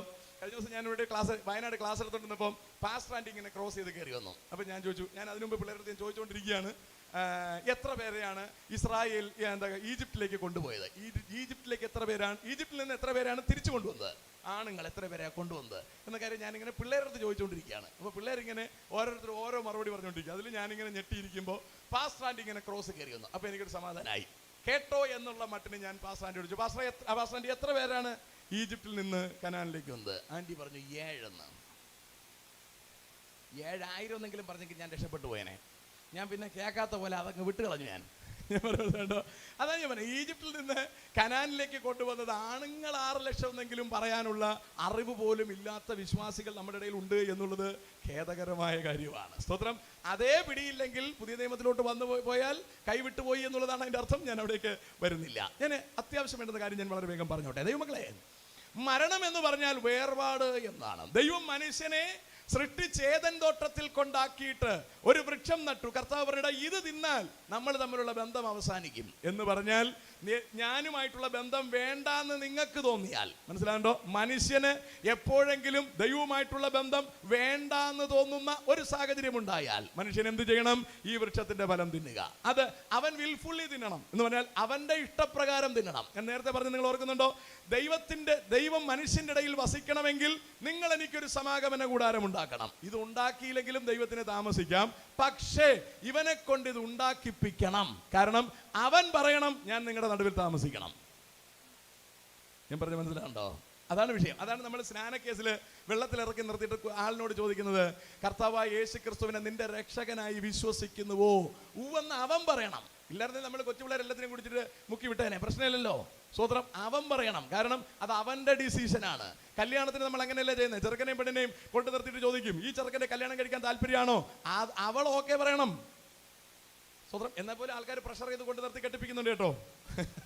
നമുക്ക് കെട്ടിക്കൊടുത്തേ പറ്റത്തുള്ളൂ, കൊണ്ടിരുത്തി തന്നാൽ നമുക്ക് കെട്ടിക്കൊടുത്തേ പറ്റത്തുള്ളൂ. ഈ ഒരു ചോദ്യം ഫോമലി നമ്മൾ ചോദിക്കും, അല്ലേ? അപ്പോഴവരില്ല എന്ന് പറഞ്ഞാൽ നമുക്ക് ഓടിക്കളയുക അല്ലാതെ വേറെ നിവൃത്തിയില്ല. അതൊക്കെ അവരുടെ കൈയാണ്. ഞാൻ പറഞ്ഞതിന്റെ അർത്ഥം, വ്യക്തിയാണ് തീരുമാനം പറയാൻ. കാരണം ന്യായാസനത്തിന് മുമ്പിൽ നിൽക്കേണ്ടി വരുന്നത് വ്യക്തിയാണ്, അല്ലേ? എന്റെ ന്യായാസനത്തിന് മുമ്പിൽ നിൽക്കേണ്ടി വരുന്നത് ഞാൻ മാത്രമാണ്. എന്റെ ഭാര്യ വേറെ റൗണ്ടിലാണ് പോകേണ്ടത്. അവൾക്ക് വേണ്ടി വക്കാലത്ത് പറയാൻ എനിക്ക് പറ്റില്ല, എനിക്ക് വേണ്ടി വക്കാലത്ത് പറയാൻ അവൾക്ക് പറ്റില്ല, എന്റെ വിശ്വാസികൾക്ക് വേണ്ടി വക്കാലത്ത് പറയാൻ എനിക്ക് പറ്റില്ല. ആർക്കും അങ്ങോട്ടും ഇങ്ങോട്ടും സപ്പോർട്ട് ചെയ്യാൻ പറ്റില്ല. നമ്മൾ ഓരോരുത്തരും ന്യായാസനത്തിന് മുമ്പിൽ നമ്മൾ ചെയ്ത പ്രവൃത്തിയുടെ മറുപടി കൃത്യം പറഞ്ഞേ തീരൂ. ഇത് പേഴ്സണലാണ്. അവിടെയാണ് ഇതിൽ ഏറ്റവും വലിയ പ്രശ്നം കിടക്കുന്നത്. മനസ്സിലായോ? ഇവിടെ ഇപ്പൊ നിങ്ങൾക്ക് ദൈവദാസന്റെ കർത്താവ് തന്നിട്ടുണ്ട്. മൂപ്പർ ഇവിടെ ക്ലിയർ ആയിട്ട് വചനം പഠിപ്പിക്കും. പഠിക്കുന്നുണ്ടോ ഇല്ലയോ എന്നുള്ളത് നിങ്ങളുടെ ഉത്തരവാദിത്വമാണ്. ഞാൻ പറയുന്നത് മനസ്സിലാകുന്നുണ്ടോ? ഞാൻ പിന്നെ പുതിയ ഉപദേശിയായതുകൊണ്ട് എൻ്റെ വിശ്വാസികളുടെ കൂടെ നടന്ന് അവരെ നേരെ നടത്താനുള്ള ശ്രമം നടത്തുന്നുണ്ട്, അല്ലേ? കുറെ കൂടെ ഞാൻ വയസ്സാകുമ്പോഴത്തേക്ക് എനിക്ക് മനസ്സിലാവും ഇത് നടക്കുകയില്ലാന്ന്, അല്ലേ? ചില ആടിങ്ങനെ നടക്കൂ. ഇതിന്റെ പിറകെ നടന്നാൽ നമ്മുടെ സമയം പോകുന്നല്ലാതെ ഇത് നേരെ വടക്കുകയല്ല. ശരിയല്ലേ? ആൾക്കാരിങ്ങനെ ഇരിക്കുകയാണ്, അല്ല? ഞാനങ്ങനെ അറിഞ്ഞുകൂടാതെ എൻ്റെ ആദ്യകാലത്തിലൊക്കെ ഞാൻ കുറേ സമയം ഞാൻ കൺവെൻഷൻ പ്രസംഗൻ മാത്രമായിരുന്നൊരു കാലമുണ്ട്. വളരെ ഈസിയാണ്, വേറെ ഒന്നും നോക്കേണ്ടതില്ല. എന്ന് പറഞ്ഞാൽ നമ്മൾ അവിടെ ചെല്ലുക, അവരെല്ലാം റെഡിയാക്കി വെച്ചിട്ടുണ്ട്, വലിച്ചു കീറി നോക്കുക, ഓക്കെ എല്ലാം കുത്തിക്കെട്ടുക, കുടിച്ചിടാൻ പറയുക, നമുക്ക് വീട്ടിൽ പോകും. നമുക്ക് ഇതിനെക്കുറിച്ച് നോക്കേണ്ട കാര്യമില്ല. ഇതിപ്പോ നമുക്ക് ആട് വരുമ്പോഴൊരു പ്രശ്നം എന്ന് പറഞ്ഞാൽ ഈ ആടിനെ നമ്മൾ ശരിക്കും സൂക്ഷിക്കേണ്ടി വരും. ഇതിന് കുളമ്പ് രോഗം വരാതെ നോക്കണം, ഇതിന് അകിട് നീര് വരാതെ നോക്കണം, ഇത് അടുത്തതിനെ കുത്താതെ നോക്കണം. ഭയങ്കര പാടാണ്. ഞാൻ പറഞ്ഞാൽ മനസ്സിലാകുന്നുണ്ട് നിങ്ങൾക്ക്? ചെല്ലിങ്ങനെ ദേഷ്യത്തിൽ എന്നെ നോക്കിക്കൊണ്ടിരിക്കുകയാണ്, അല്ലേ? ഇതൊരു ഭയങ്കര റിസ്ക് ഉള്ള. ഈ റിസ്ക് എടുത്താൽ ഇവർ സ്വർഗത്തിൽ പോകുമെങ്കിൽ റിസ്ക് എടുക്കുന്നതിൽ തെറ്റില്ല. ചിലരെ സംബന്ധിച്ചിടത്തോളം നമ്മളെങ്ങനെ റിസ്ക് എടുത്താലും അത് പോകത്തില്ല. അതാ വചനം പറയുന്നത്, ഭോഷനെ ഉരലിലിട്ട് ഉലക്ക കൊണ്ട് ആവില് പോലെ ഇടിച്ചാലും ഭോഷത്വം വിട്ടു മാറൂല. നമ്മുടെ നട്ടലിൽ ഉളുക്ക് വീഴുന്നല്ലാതെ വേറെ ഗുണം വരികയില്ല. നമുക്ക് ചുമ്മാ ഉറക്കളച്ചിരുന്ന് ഇതിനെ ഇടിക്കാന്നല്ലാതെ വേറെ ഒരു ഗുണവും വരികയില്ല. അപ്പം ഞാനിപ്പോൾ ഇടി നിർത്തി. ഇപ്പം അങ്ങനെ ഒരുപാട് ഇടിക്കാറില്ല ഞാൻ. ഈ രണ്ടിടി ഇടയ്ക്കിടയ്ക്ക് ഇടിക്കും.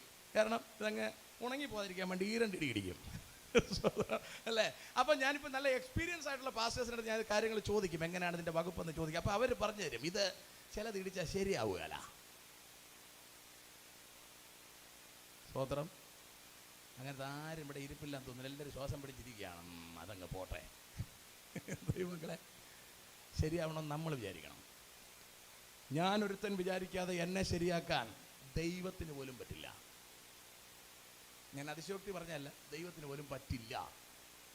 ഞാൻ ശരിയാവില്ലെന്ന് തീരുമാനിച്ചാൽ, ഞാൻ ഇങ്ങനെ പോകൂ എന്ന് തീരുമാനിച്ചാൽ, എന്നെ ശരിയാക്കാൻ സാക്ഷാൽ ദൈവം ഇറങ്ങി ഭൂമി വന്നാൽ പോലും നടക്കത്തില്ല. സ്തോത്രം. നിങ്ങൾ വേണമെങ്കിൽ അത് പുസ്തകത്തിൽ നോക്ക്. ഇസ്രായേൽ മക്കൾ 6 ലക്ഷത്തെ കൊണ്ടുവന്നും പറഞ്ഞൊരു ഒരു സെറ്റിൽമെന്റിലാണ് കർത്താവ് വരുന്നത്. 6 ലക്ഷത്തെയാണ് കൊണ്ടുവരുന്നത്. പകുതി വഴി എത്തുമ്പോൾ വാസ്തവത്തിൽ ഞാൻ കഴിഞ്ഞ ദിവസം എവിടെയോ പ്രസംഗിച്ചപ്പോൾ ഞാൻ ആ കാര്യം പറയുമായിരുന്നു. എന്ന് പറഞ്ഞാൽ 2 പേരെങ്കിലും കൊണ്ട് അവിടെ പറ്റിക്കാൻ പറ്റിയത് മോശ ഒരാൾ ഇടയ്ക്ക് നിന്നുകൊണ്ടാണ്. ശരിയല്ലേ? മോശ കർത്താവിനെ പറഞ്ഞ് സോപ്പിട്ട് കർത്താവ് പറഞ്ഞാൽ ഇപ്പം എല്ലാത്തിനെയും കൊല്ലാൻ പോവാണ്, എനിക്കാണെങ്കിൽ അങ്ങോട്ട് എന്താ വല്ലാതെ വരികയാണ്. മോശ പറഞ്ഞ കർത്താവെ വഴിക്കിട്ട് കൊല്ലരുതേ, മോശമാണ്, നീ അവിടെ നിറക്കി കൊണ്ടുവന്നിട്ട് വഴിക്കിട്ട് കൊന്നു കളഞ്ഞു എന്ന് അവസാനം നിന്നെക്കുറിച്ച് പറയും. അതുകൊണ്ട് കർത്താവെ ദയവ് ചെയ്ത് കൊല്ലരുത്. അവസാനം കർത്താവ് പിണങ്ങി പോയി. കർത്താവ് പറഞ്ഞു, എന്നാ പിന്നെ നീ കൊണ്ടുപോക്കോ, ഞാൻ വരുന്നില്ല, ഞാൻ പുറകെ വരാം. കർത്താവ് പിണങ്ങി പോയി. അല്ലേ? ഇത്രയും കാര്യങ്ങൾ ചെയ്ത് കൽപ്പലക എറിഞ്ഞുടച്ചിട്ട് മോശയെക്കുറിച്ച് കർത്താവ് പറഞ്ഞേ അതിസൗമ്യനെന്നാ. കാര്യം എന്താ? കാര്യം കർത്താവിനെ പോലും പാസിഫൈ ചെയ്തത്, ശാന്തനാക്കിയത് ഈ മോശയാണ്. നിങ്ങൾ ആലോചിച്ച് നോക്കിയേ, ഗ്രഹിക്കാൻ പറ്റുന്നുണ്ട് നിങ്ങൾക്ക്? പാവം മോശ. ചില സമയങ്ങളിൽ നമ്മൾ അങ്ങനെ ചെയ്യാറുണ്ട് കേട്ടോ. നമ്മളങ്ങനെ ചെയ്യാറുണ്ട്. കർത്താവേ, അവർ മാനസാന്തരപ്പെട്ടില്ലെങ്കിലും ഈ ഒരു കാര്യം ചെയ്തു കൊടുക്കുക കർത്താവേ, ഞാൻ പ്രാർത്ഥിച്ചിട്ടുണ്ട്. ഞാൻ പറഞ്ഞ മനസ്സിലാണ്ടോ? എന്ന് പറഞ്ഞാൽ ദൈവത്തെക്കാളും നമ്മൾ പാവാവും ചില സമയത്ത്. അല്ലേ? കർത്താവ് ഇങ്ങനെ സ്ട്രോങ് ആയിട്ട് നിൽക്കും. അപ്പോൾ നമ്മൾ ഞാൻ പ്രാർത്ഥിച്ചിട്ടുണ്ടോ പറഞ്ഞേ, ഇന്നും ഞാൻ പ്രാർത്ഥിച്ചു, കർത്താവേ അവർ മാനസാന്തരപ്പെടുമെന്ന് നീ നോക്കണ്ട, ഈ വിഷയം ഒന്ന് ചെയ് പ്ലീസ് എന്നും പറഞ്ഞ കർത്താവ് കേൾക്കത്തൊന്നുമില്ല. കേൾക്കുമെന്ന് എനിക്കറിയില്ല കേട്ടോ, കേട്ടെങ്കിൽ കൊള്ളായിരുന്നു.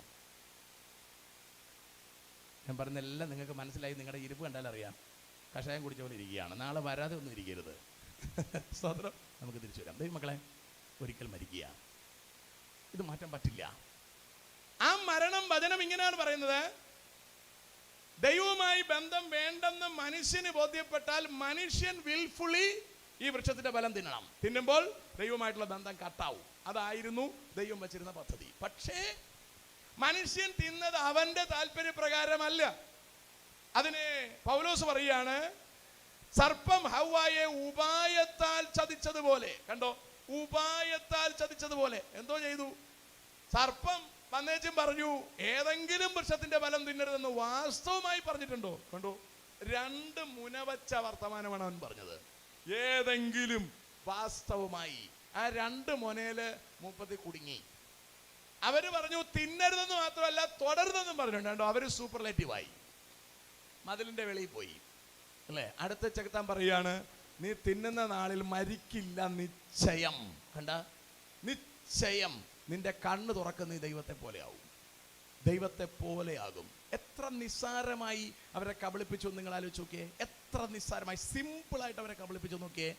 സ്വത്രം എന്താ സംഭവിച്ചത്? അവരാ വൃക്ഷഫലം പറിച്ചു തിന്നു. തിന്നതോടുകൂടി മരണം അവരിൽ വന്നു. അവർ ദൈവത്തിൽ നിന്ന് വേർപെട്ടു. ദൈവത്തിൽ നിന്ന് വേർപെട്ടു. ഈ വേർപാട് പിന്നെയും മുമ്പിലോട്ട് പോവുകയാണ്. ആ വേർപാടിൽ നിന്ന് ഒരാൾ മടങ്ങാൻ തയ്യാറായില്ലെങ്കിൽ അടുത്തയാൾക്ക് സംഭവിക്കുന്നത് ശരീരത്തിൽ നിന്ന് ആളിറങ്ങേണ്ടി വരും. കാരണം ഈ ശരീരം പാപത്തിൽ വീണു. അതുകൊണ്ട് ഈ ശരീരത്തിൽ നിന്ന് നമ്മൾ ഇറങ്ങിയേ തീരൂ. അടുത്ത മരണം എന്ന് പറയുന്നത് നിത്യമരണം, ദൈവത്തിൽ നിന്ന് നിത്യമായുള്ള വേർപാട്. ശ്രദ്ധിച്ചിരിക്കണേ. ഒന്ന്, ദൈവത്തിൽ നിന്ന് ഏദനിൽ മനുഷ്യൻ വേർപെട്ടു. ഒന്നാമത്തെ മനുഷ്യൻ ആദം ദൈവത്തിൽ നിന്ന് വേർപെട്ടു, അകന്നുപോയി. അതിനെയാണ് മരണം എന്ന പദം കൊണ്ട് ഉദ്ദേശിക്കുന്നത്. രണ്ടാമത് നടക്കാനുള്ള മരണം ഈ ശരീരത്തിൽ നിന്ന് നമ്മൾ ഇറങ്ങേണ്ടി വരും. കാരണം ഈ ശരീരം പാപത്തിൽ വീണിരിക്കുന്നു. സ്തോത്രം. അതുകൊണ്ട് നമ്മൾ ശരീരത്തിൽ നിന്ന് ഇറങ്ങേണ്ടി വരും. മൂന്നാമത്തെ മരണം നമ്മൾ നിത്യമായി ദൈവത്തിൽ നിന്ന് വേർപെട്ട് നരകത്തിൽ കിടക്കേണ്ടി വരും. അതിനെയാണ് രണ്ടാം മരണം എന്ന് പറയുന്നത്. ഞാനത് പിന്നീട് അങ്ങോട്ട് വരുമ്പോൾ സംസാരിക്കാം. സ്തോത്രം. അപ്പോൾ 3 മരണങ്ങൾ കണ്ടോ? ഈ 3 മരണത്തെയും കുറിച്ചാണ് അവിടെ സംസാരിക്കുന്നത്. ഒരിക്കൽ മരിക്കുകയും.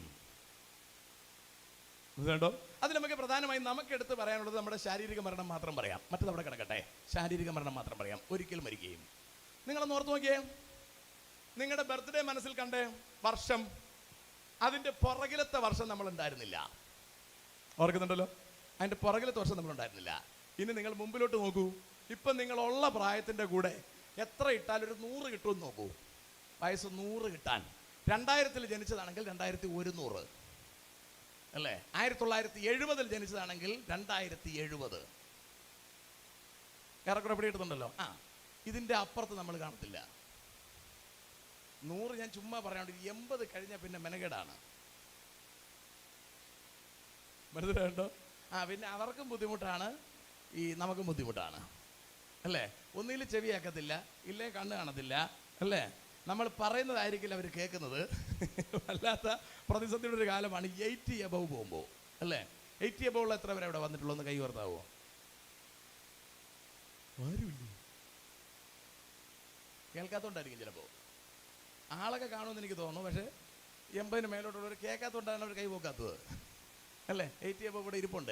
എനിക്ക് അങ്ങനെ ചിലരെ തോന്നുന്നുണ്ട്. പിന്നെ പറയാൻ പറ്റത്തില്ല. ചിലർക്ക് അല്ലേ നേരത്തെ പ്രായം തോന്നിക്കാറുണ്ട്. അത് അതിൻ്റെ വഴിക്ക് പോട്ടെ, നമുക്ക് തിരിച്ചു വരാം. അപ്പോൾ ഒരിക്കൽ മരിക്കുകയും, അത് ശരീരത്തിൽ നിന്ന് പുറത്തിറങ്ങുന്ന സംവിധാനത്തെ കുറിച്ച് പറയുകയാണ്. ഒരിക്കൽ മരിക്കുകയും. 2 പിന്നെ ന്യായവിധിയും. മനുഷ്യർക്ക് നിയമിച്ചിരിക്കുകയാണ്. അപ്പം മരണം നിയമിച്ചത് എങ്ങനെയെന്ന് ചോദിച്ചാൽ, മനുഷ്യൻ ദൈവത്തിൽ നിന്ന് അകലുന്നതോടുകൂടിയാണ് മരണം നിയമനമായി വരുന്നത്. മനസ്സിലാണ്ടോ? റോമർക്കെഴുതിയ ലേഖനം 5-ാം അധ്യായം 12-ാം വാക്യത്തിലേക്ക് ഒന്ന് വരാം. ഈ റോമർക്കെഴുതിയ ലേഖനം 5-ാം അധ്യായം 12-ാം വാക്യത്തിലേക്ക് വരാം. അതുകൊണ്ട് ഏക മനുഷ്യനാൽ കണ്ടോ? അതുകൊണ്ട് ഏക മനുഷ്യനാൽ പാപവും പാപത്താൽ മരണവും ലോകത്തിൽ കടന്നു. പാപത്താൽ മരണവും ലോകത്തിൽ കടന്നു. ശ്രദ്ധിക്കണേ. ആകയാൽ ഏക മനുഷ്യനാൽ പാപം. പാപം എന്ന് പറഞ്ഞാൽ ലക്ഷ്യം തെറ്റുക എന്നർത്ഥം. എന്ന് പറഞ്ഞാൽ ഏദനിൽ ദൈവം മനുഷ്യനെ തോട്ടത്തിൽ നിർത്തിയിരുന്നു. അവൻ വൃക്ഷഫലം കഴിച്ചതോടുകൂടി, അല്ലെങ്കിൽ അത് കഴിക്കുന്നതിനടുത്ത ടെൻഡൻസിയോടുകൂടി അവൻ ലക്ഷ്യത്തിൽ നിന്ന് തെറ്റി. ദൈവത്തിന്റെ മക്കളായി ജീവിച്ചു കൊണ്ടിരിക്കുക എന്നതിന് പകരം അവൻ ദൈവമാകാൻ ആഗ്രഹിച്ചു. അതാണ് ലക്ഷ്യം തെറ്റിയത്. അവന് ലക്ഷ്യം തെറ്റിയതോടുകൂടി അവൻ ദൈവത്തിൽ നിന്ന് അകലേണ്ടി വന്നു. അതാണ് ഏകന്റെ ലംഘനത്താൽ പാപവും പാപത്താൽ മരണവും ലോകത്തിൽ കടന്നു. ലോകത്തിൽ കടന്നു അല്ലേ? കെയിം എന്ന പദമാണ് അവിടെ ഉപയോഗിക്കുന്നത്. സിൻ കെയിം എന്ന പദമാണ് അവിടെ ഉപയോഗിക്കുന്നത്. 2ാമത് മരണം വന്നു എന്ന പദം പറയുന്നുണ്ട്. തൊട്ട് താഴോട്ട് വായിക്കാവോ? ഇങ്ങനെ എല്ലാവരും പാപം ചെയ്യുകയാൽ മരണം സകല മനുഷ്യരിലും പരന്നിരിക്കുന്നു. കണ്ടോ? സകല മനുഷ്യരിലും മരണം പരന്നിരിക്കും. ചിലർ ചോദിക്കുന്ന ചോദ്യമുണ്ട്, ഒരാൾ ചെയ്ത കുറ്റത്തിനാണോ എല്ലാവരും ശിക്ഷിക്കപ്പെടുന്നത്? അതെ. അതെങ്ങനെ? ഒരാളാണ് ദൈവത്തിൽ നിന്ന് അകന്നു പോയത്. അയാളിൽ നിന്നാണ് ബാക്കിയുള്ളവർ ജനിക്കുന്നത്. ബാക്കിയുള്ള ആരും ദൈവത്തോട് അടുക്കാൻ പറ്റിയിട്ടില്ല ഇതുവരെ.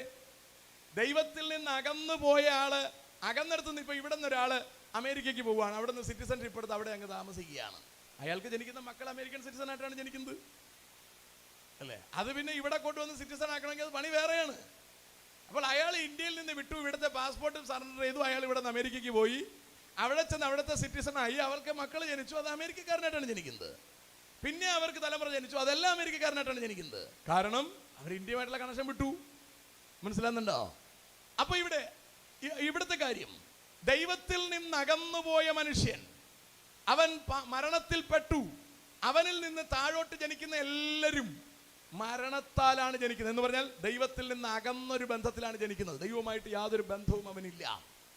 അങ്ങനെ ഏകന്റെ ലംഘനത്താൽ ആദമിൽ നിന്ന് ജനിച്ച നമ്മളെല്ലാവരും ദൈവത്തിൽ നിന്ന് വേർപെട്ടാണ് ജനിക്കുന്നത്. ദൈവവുമായി ബന്ധമില്ലാതാണ് ജനിക്കുന്നത്. അത് പെന്തക്കോസുകാരനായാലും ജനിക്കുന്നത് ദൈവവുമായിട്ട് ബന്ധമില്ലാതെയാണ്. ഉപദേശിയുടെ മക്കൾ ജനിച്ചാലും ദൈവവുമായിട്ട് ബന്ധമില്ലാതാണ് ജനിക്കുന്നത്. ആ ജനിക്കുന്ന മക്കൾ ശരീരത്തിൽ നിന്ന് അങ്ങനെ തന്നെ പുറത്തിറങ്ങിയാൽ, എന്ന് പറഞ്ഞാൽ ഏകന്റെ ലംഘനത്താൽ മരണം നമ്മളിലേക്ക് വന്നു. ആ മരണം നമ്മളിൽ നിൽക്കുന്ന അവസ്ഥയിലാണ് നമ്മൾ ജനിക്കുന്നത്. എന്ന് പറഞ്ഞാൽ ദൈവത്തിൽ നിന്ന് അകന്ന് നിന്നാണ് നമ്മൾ ജനിക്കുന്നത്. ആ നിൽക്കുന്ന അവസ്ഥയിൽ തന്നെ നമ്മൾ ശരീരത്തിൽ നിന്ന് ഇറങ്ങിയാൽ നമുക്ക് ദൈവത്തിന്റെ അടുക്ക പിന്നെ ഒരിക്കലും പോകാൻ പറ്റില്ല. അതാണ് അവിടെ പറഞ്ഞിരിക്കുന്നത്. എന്താ, ഒരിക്കൽ മരിക്കയും പിന്നെ ന്യായവിധിയും. കണ്ടോ? അപ്പോ മരണം നമ്മളിലേക്ക് വന്നത് ഏകന്റെ ലംഘനത്താലാണ്. അത് കുടഞ്ഞാലും പോകത്തില്ല, കുളിച്ചാലും പോകത്തില്ല, ഗുളിക കഴിച്ചാലും പോകത്തില്ല. ആ മരണം മരണമായി തന്നെ നിലനിൽക്കും. ആ മരണം നമ്മളിൽ നിന്ന് മാറ്റാൻ മാത്രമാണ് പിതാവായ ദൈവം തന്റെ പുത്രനെ ഭൂമിയിലേക്ക് പറഞ്ഞു വിട്ടത്. സ്തോത്രം. ആ ക്രിസ്തുവിനെ ക്രിസ്തുവായി തന്നെ നമുക്ക് കിട്ടണം. കിട്ടിയില്ലെങ്കിൽ പണിപാളി. ഞാൻ പറഞ്ഞതിന്റെ അർത്ഥം പിടികിട്ടുന്നുണ്ടോ? ഇന്ന് ഞാൻ പറഞ്ഞില്ല, എൻ്റെ പകൽ മുഴുവൻ ഒരു ഹോസ്പിറ്റലിൻ്റെ ഒരു വിഷയത്തോടുള്ള ബന്ധത്തിലായിരുന്നു. അപ്പോൾ ഞാൻ ഹോസ്പിറ്റലിൽ നിൽക്കുമ്പോൾ ആ ഹോസ്പിറ്റലിലെ എല്ലാ റൂമുകളിലും എല്ലാ സ്ഥലത്തും യേശു ക്രിസ്തുവിനെ ക്രൂശിക്കപ്പെട്ടവനായി തൂക്കിയിട്ടിരിക്കുകയാണ്. ക്രിസ്ത്യൻ ഹോസ്പിറ്റലാണ് അല്ലേ? അപ്പോൾ ഞാനിവിടെ എത്തപ്പോൾ അവിടെ 1-2 നഴ്സുമാർ വന്നു. അപ്പോൾ ഞാൻ എൻ്റെ കൂടെ വന്ന സഹോദരന്മാരടുത്ത് പറഞ്ഞു, നമുക്ക് ഇവരുടെ അടുത്ത് ചോദിച്ചു നോക്കാം എന്ന് പറഞ്ഞാൽ, ഇന്നലെ അല്ലേ നമ്മൾ കയറ്റി വിട്ടത്, പിന്നെ എങ്ങനെ ഇന്നിങ്ങനെ വന്നു? മനസ്സിലാകുന്നുണ്ട്. അവർക്ക് ഒരു ഐഡിയ ഇല്ല. അവരിതാ ഇങ്ങനെ തൂക്കി നിർത്തിയിരിക്കുകയാണ് അല്ലേ? ഇതിൻ്റെ അപ്പുറത്ത് അവർക്കൊന്നും അറിയത്തില്ല. ഇത്രയേ അവർക്ക് അറിയത്തുള്ളൂ. സുതരാം. എൻ്റെ അടുത്ത് കാത്തലിക് കുറേ ഫ്രണ്ട്സ് എനിക്കുണ്ട്.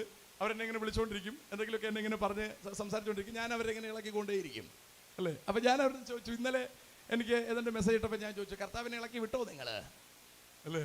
കാരണം അവർ 7 ദിവസം കൊണ്ട് ഇറച്ചി, മീൻ, മുട്ട ഒന്നും തിന്നാതെ അങ്ങനെ ശ്വാസം അടക്കി പിടിച്ചിരിക്കുകയാണ്. അപ്പോൾ അവരുടെ വിശ്വാസം എന്ന് പറഞ്ഞാൽ, ഇങ്ങനെ ഒരാഴ്ച ഇറച്ചി, മീൻ, മുട്ടയൊന്നും കഴിക്കാതെ ഇങ്ങനെ കഷ്ടപ്പെട്ടിരുന്നാൽ കർത്താവിൻ്റെ കഷ്ടത്തിൻ്റെ കൂട്ടായ്മയാവും. അവരുടെ വിചാരം അതാണ്. അവരത് സ്ട്രോങ് ആയിട്ട് ഇരിക്കുന്നെന്ന് നിങ്ങൾ അറിയണം. അവിടെയാണ് പിശാചിൻ്റെ വിജയം. നമുക്കിതിലൊന്നും കാര്യമില്ലെന്നറിയാം, അതുകൊണ്ട് നമ്മൾ ഒന്നിനും കാര്യം കൊടുക്കാറില്ല അല്ലേ? ആ വചനം വായിക്കുന്നതിലും നമ്മളങ്ങനെ ഇതിലൊന്നും കാര്യമില്ല, വായിക്കാറില്ല. അതിൻ്റെ ഗൗരവമേറിയ കാര്യം നമ്മൾ ആകെ ചെയ്യുന്ന എല്ലാ ഞായറാഴ്ചയും പള്ളിയിൽ പോകും. കാരണം പള്ളി പോലെ തലേ തേങ്ങ വീഴും. അങ്ങനെ വീണിട്ടുണ്ട് പണ്ടൊരിക്കൽ. ആരോ പറഞ്ഞ് പേടിപ്പിച്ച്, അത് കറക്റ്റാണ്. നമ്മൾ പിന്നെ ദശാംശം ഇച്ചിരിയൊക്കെ വെട്ടിയാലും നമ്മൾ കൊടുക്കും, ശരിയല്ലേ? കാരണം അങ്ങനെ ഒരിക്കൽ വെട്ടിയപ്പോഴത്തേക്ക് ഒരുപാട് നഷ്ടമുണ്ടായി, ആശുപത്രി കേസുണ്ടായി. അതുകൊണ്ട് ഇനി ഞാനത് വെട്ടുകാല. അങ്ങനെയൊക്കെ തീരുമാനിച്ച് ചെയ്യുന്ന ആൾക്കാരുണ്ട്. ഇതുകൊണ്ട് പ്രത്യേകിച്ച് കാര്യമില്ല. ഇതുകൊണ്ട് കാര്യമില്ലെന്ന് പറഞ്ഞാൽ പള്ളിയിൽ പോകുന്നത് കൊണ്ടോ കാശ് കൊടുക്കുന്നതുകൊണ്ടോ കാര്യമില്ലെന്നല്ല, അതൊക്കെ സെക്കൻഡ് കാര്യമാണ്. പ്രധാനപ്പെട്ട കാര്യം നമ്മൾ കർത്താവിലായോ മരണം ഒഴിഞ്ഞോ എന്നുള്ളതാണ് പ്രധാനം. മരണം ഒഴിയാതെ ന്യായാസനത്തിലേക്ക് പോയാൽ പ്രശ്നമാണ്. തിരിച്ചു വരവ് നടക്കില്ല എന്ന് നിങ്ങൾ തിരിച്ചറിഞ്ഞിരിക്കണം. അത് അത്ര ഗൗരവമുള്ള കാര്യമാണ്. എനിക്കെപ്പോഴും ഞാൻ പ്രസംഗിക്കുമ്പോൾ പറയാറുള്ളൊരു കഥാപാത്രം നമ്മുടെ ധനവാന്റെ കാര്യമാണ്. നല്ലൊരു മനുഷ്യനാണ്. എനിക്ക് ധനവാനെ ഭയങ്കര ഇഷ്ടമാണ്. വായിക്കുന്നൊന്നുമില്ല അല്ലേ? നിങ്ങൾക്കറിയാം ധനവാനും ലാസറും അല്ലേ? എല്ലാ കൊച്ചു പിള്ളേർക്കറിയാം, കുഞ്ഞുങ്ങൾക്ക് പോലും അറിയാന്നുള്ള കാര്യമാണ് ധനവാനും ലാസറും അല്ലേ? ധനവാൻ മരിച്ചു, നല്ലൊരു ശവടക്ക് കിട്ടി, യാതനാ സ്ഥലത്ത് പോയി. ലാസർ മരിച്ചു, അടക്കത്തെക്കുറിച്ച് പറയുന്നില്ല. എന്താ, അബ്രഹാമിന്റെ മടിയിലേക്ക് പോയി. ടോക്ക് നടക്കുകയാണ്, സംസാരിക്കുകയാണ്. അവര് എന്താ സംസാരിക്കുന്നത്? ധനവാൻ പറയുക, ലാസറിന്റെ ചെറുവിരലിന്റെ അറ്റം വെള്ളത്തിൽ മുക്കി ഒന്ന് വച്ചേരോ അല്ലേ? ഞാൻ ചിന്തിച്ചു പോയി, ആ ധനവാനേക്കാളും മോശമാണ് ഞാൻ. കാരണം അത്തരം ഒരു അന്തരീക്ഷത്തിൽ ഒരു തുള്ളി വെള്ളം ഞാൻ ചോദിക്കത്തില്ല, ഒരു ഗ്ലാസ് എങ്കിലും ചോദിക്കും അല്ലേ? ധനവാനായിരുന്നിട്ട് പോലും ആ മൂപ്പർക്ക് അത്രയും വലിയ ഡിമാൻഡ് ഇല്ല. ലാസറിന്റെ ചെറുവിരൽ വെള്ളത്തിൽ മുക്കിയിട്ട് നാവിൽ വെച്ച് കൊടുത്താൽ എന്തു ആവോ നിങ്ങൾ പറ? അയാൾ നല്ല കാശുകാരനാണെങ്കിലും അയാൾക്ക് അത് മതി കേട്ടോ. അടുത്ത അയാളുടെ ഡിമാൻഡ്, അത് നടക്കില്ലെന്ന് അറിഞ്ഞപ്പോൾ അയാളുടെ അടുത്ത ഡിമാൻഡ്, ലാസറിനെ ഒന്ന് പറഞ്ഞ് എൻ്റെ നാട്ടിലൊന്ന് വിടണം. എൻ്റെ 5 സഹോദരന്മാർ പറഞ്ഞ കേക്കത്തവന്മാർ അവിടെ ഉണ്ട്, ഒന്ന് ചെന്ന് പറയണം, ചേട്ടൻ വന്നത് ഇത്രയും ചൂടുള്ള സ്ഥലത്താണ്, ഒരിക്കലും വരരുത്, ഭയങ്കര പ്രശ്നമുള്ള സ്ഥലമാണ്, ഒന്ന് പറയണം. നിങ്ങൾ ആരെങ്കിലും ആണെങ്കിൽ പറയോ? ഞാനാണെങ്കിൽ പറയൂല. ഞാനാണ് നരകത്തിൽ പോയതെങ്കിൽ എൻ്റെ സഹോദരന്മാരടുത്ത് ഒന്ന് പറയാൻ ഞാൻ റെക്കമെൻഡ് ചെയ്യൂല. ഞാൻ പറയും, വേണമെങ്കിൽ കർത്താവെ എൻ്റെ സഹോദരന്മാർ 5 എണ്ണം ഉണ്ട്, എങ്ങനെങ്കിലും അവന്മാരെ ഇവിടെ കൊണ്ടുവരണം. നിങ്ങളെല്ലാവരും എന്നെ പോലെയുള്ളവരാണെന്ന് ഞാൻ കരുതുന്നു അല്ലേ? നരകത്തിൽ കിടക്കുമ്പോൾ പോലും ആ മനുഷ്യൻ്റെ ആ മനസ്സ് നിങ്ങളൊന്ന് ആലോചിച്ച് നോക്കിയേ. എത്ര നല്ല മനസ്സാണ്, എന്നിട്ടും നരകത്തിൽ പോയി. കണ്ടോ? എന്നിട്ടും അയാൾ നരകത്തിൽ പോയി. ജീവിച്ചിരിക്കുന്ന നമുക്ക് നരകത്തെക്കുറിച്ച് കൃത്യം പിക്ചർ ഉണ്ടെന്നാണ് ഞാൻ വിചാരിക്കുന്നത്. എന്നിട്ടും നമ്മൾ ആരോടും സുവിശേഷവും പറയുന്നില്ല, ആരെയും ഈ മരണത്തിൽ നിന്ന് വീണ്ടെടുക്കാൻ നമ്മൾ റിസ്ക് എടുക്കുന്നുമില്ല അല്ലേ? നിങ്ങൾക്ക് ആ റിസ്ക് എടുക്കാൻ പറ്റും. കൺവെൻഷൻ നടത്താൻ ചിലപ്പോൾ നിങ്ങളുടെ കാശ് കാണുകയില്ല, പക്ഷെ ഒരാളെ കൺവെൻഷന് കൊണ്ടുവരാൻ പറ്റത്തില്ലേ? നിശ്ചയമായിട്ടും പറ്റും. പക്ഷെ നമ്മളത് ചെയ്തില്ല. അല്ലേ? ഒരാളടുത്ത് ചിലപ്പോൾ നിങ്ങൾക്ക് സുവിശേഷം പറയാൻ പറ്റില്ല, പാസ്റ്ററുമായിട്ട് കണക്ട് ചെയ്യാൻ പറ്റുമോ?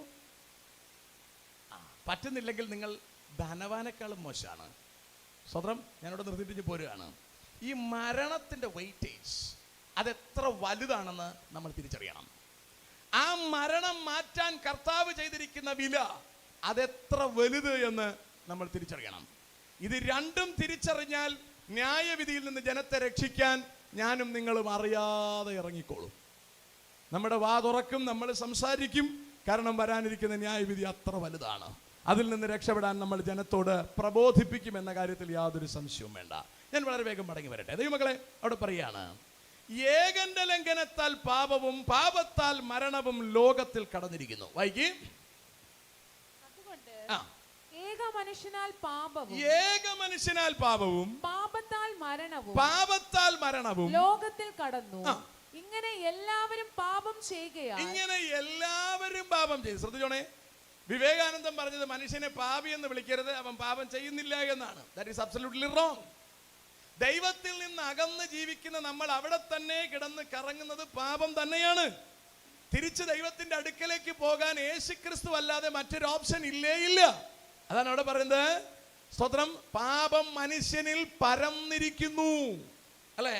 മനുഷ്യനിൽ പരന്നിരിക്കുന്നു എന്ന പദമാണ് അവിടെ ഉപയോഗിക്കുന്നത്. നമ്മൾ ആരും ചെയ്യണമെന്നില്ല, ചെയ്യാതെ തന്നെ നമ്മൾ പാപത്തിന്റെ കീഴിൽ പെട്ടുപോയിരിക്കുകയാണ്. വായിച്ചോളൂ. ഇങ്ങനെ എല്ലാവരും പാപം ചെയ്യുകയാൽ മരണം സകല മനുഷ്യരിലും പരന്നിരിക്കുന്നു. ഇതിൽ നിന്ന് നമ്മൾ ആർക്കും രക്ഷപ്പെടാൻ പറ്റുകയില്ല. സകല മനുഷ്യരിലും മരണം പരന്നിരിക്കുകയാണ്, അല്ലേ? അവിടെയാണ് നാട്ടുകാർ ചോദിക്കുന്ന ചോദ്യത്തിന്റെ മറുപടി കിടക്കുന്നത്. അവർ ചോദിക്കുകയാണ്, ഒരാൾ ചെയ്തതിന് നമുക്ക് എന്താണ് കുഴപ്പം? ഒറ്റയാൾ ചെയ്താൽ മതി, അയാളിൽ നിന്നാണ് നമ്മളെല്ലാവരും ജനിക്കുന്നത്. ആ പാപം നമ്മൾ എല്ലാവരും വന്നു. പാപം എന്ന് പറഞ്ഞാൽ, അല്ലെങ്കിൽ ഈ മരണം എന്ന് പറഞ്ഞാൽ വലിയ സംഭവമൊന്നുമല്ല. ദൈവമായിട്ട് ബന്ധമില്ല, അത്രേ ഉള്ളൂ എൻ്റെ അർത്ഥം. ദൈവമായിട്ട് ബന്ധമില്ലാത്ത അവസ്ഥയിൽ നമ്മൾ തുടരുന്നു, അല്ലേ? അതാണ് പറഞ്ഞത്, എല്ലാവരിലും പരന്നു എന്ന് പറഞ്ഞാൽ എല്ലാവരും ദൈവത്തിൽ നിന്ന് അകന്നവരായി ജനിച്ചു. വൈകി. ഇങ്ങനെ എല്ലാവരും പാപം ചെയ്യുകയാൽ മരണം സകല മനുഷ്യരിലും പരന്നിരിക്കുന്നു. പാപമോ ന്യായപ്രമാണം വരെ ലോകത്തിൽ ഉണ്ടായിരുന്നു. കണ്ടോ, ന്യായപ്രമാണം വരെ പാപം ഉണ്ടായിരുന്നു എന്ന് പറഞ്ഞാൽ മോശ വരെ, അതിനു മുമ്പ് തന്നെ പാപം ഉണ്ടല്ലോ എന്ന് പറഞ്ഞാൽ ഏദനിൽ തന്നെ മനുഷ്യൻ ദൈവത്തിൽ നിന്ന് അകന്നു. അതിനു മുമ്പ് തന്നെ പാപമുണ്ട്. അതാണ് അവിടെ പറയുന്നത്, മോശ വരെ പാപം ഉണ്ടായിരുന്നു. വൈകി. എന്നാൽ ന്യായപ്രമാണം ഇല്ലാതിരിക്കുമ്പോൾ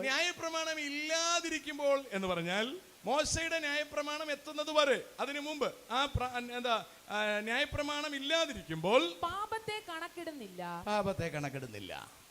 ഓക്കെ, കാരണം പാപം എന്താണെന്ന് ജനത്തിന് അറിയില്ല, അവർക്ക് അതിനെക്കുറിച്ച് ബോധ്യമില്ല. മോശയുടെ കാലം എത്തിക്കഴിയുമ്പോൾ കൽപ്പന എത്തി, കൊല ചെയ്യരുത്. അപ്പോ പിന്നീട് ഒരാളെ കൊന്നാൽ കേസായി.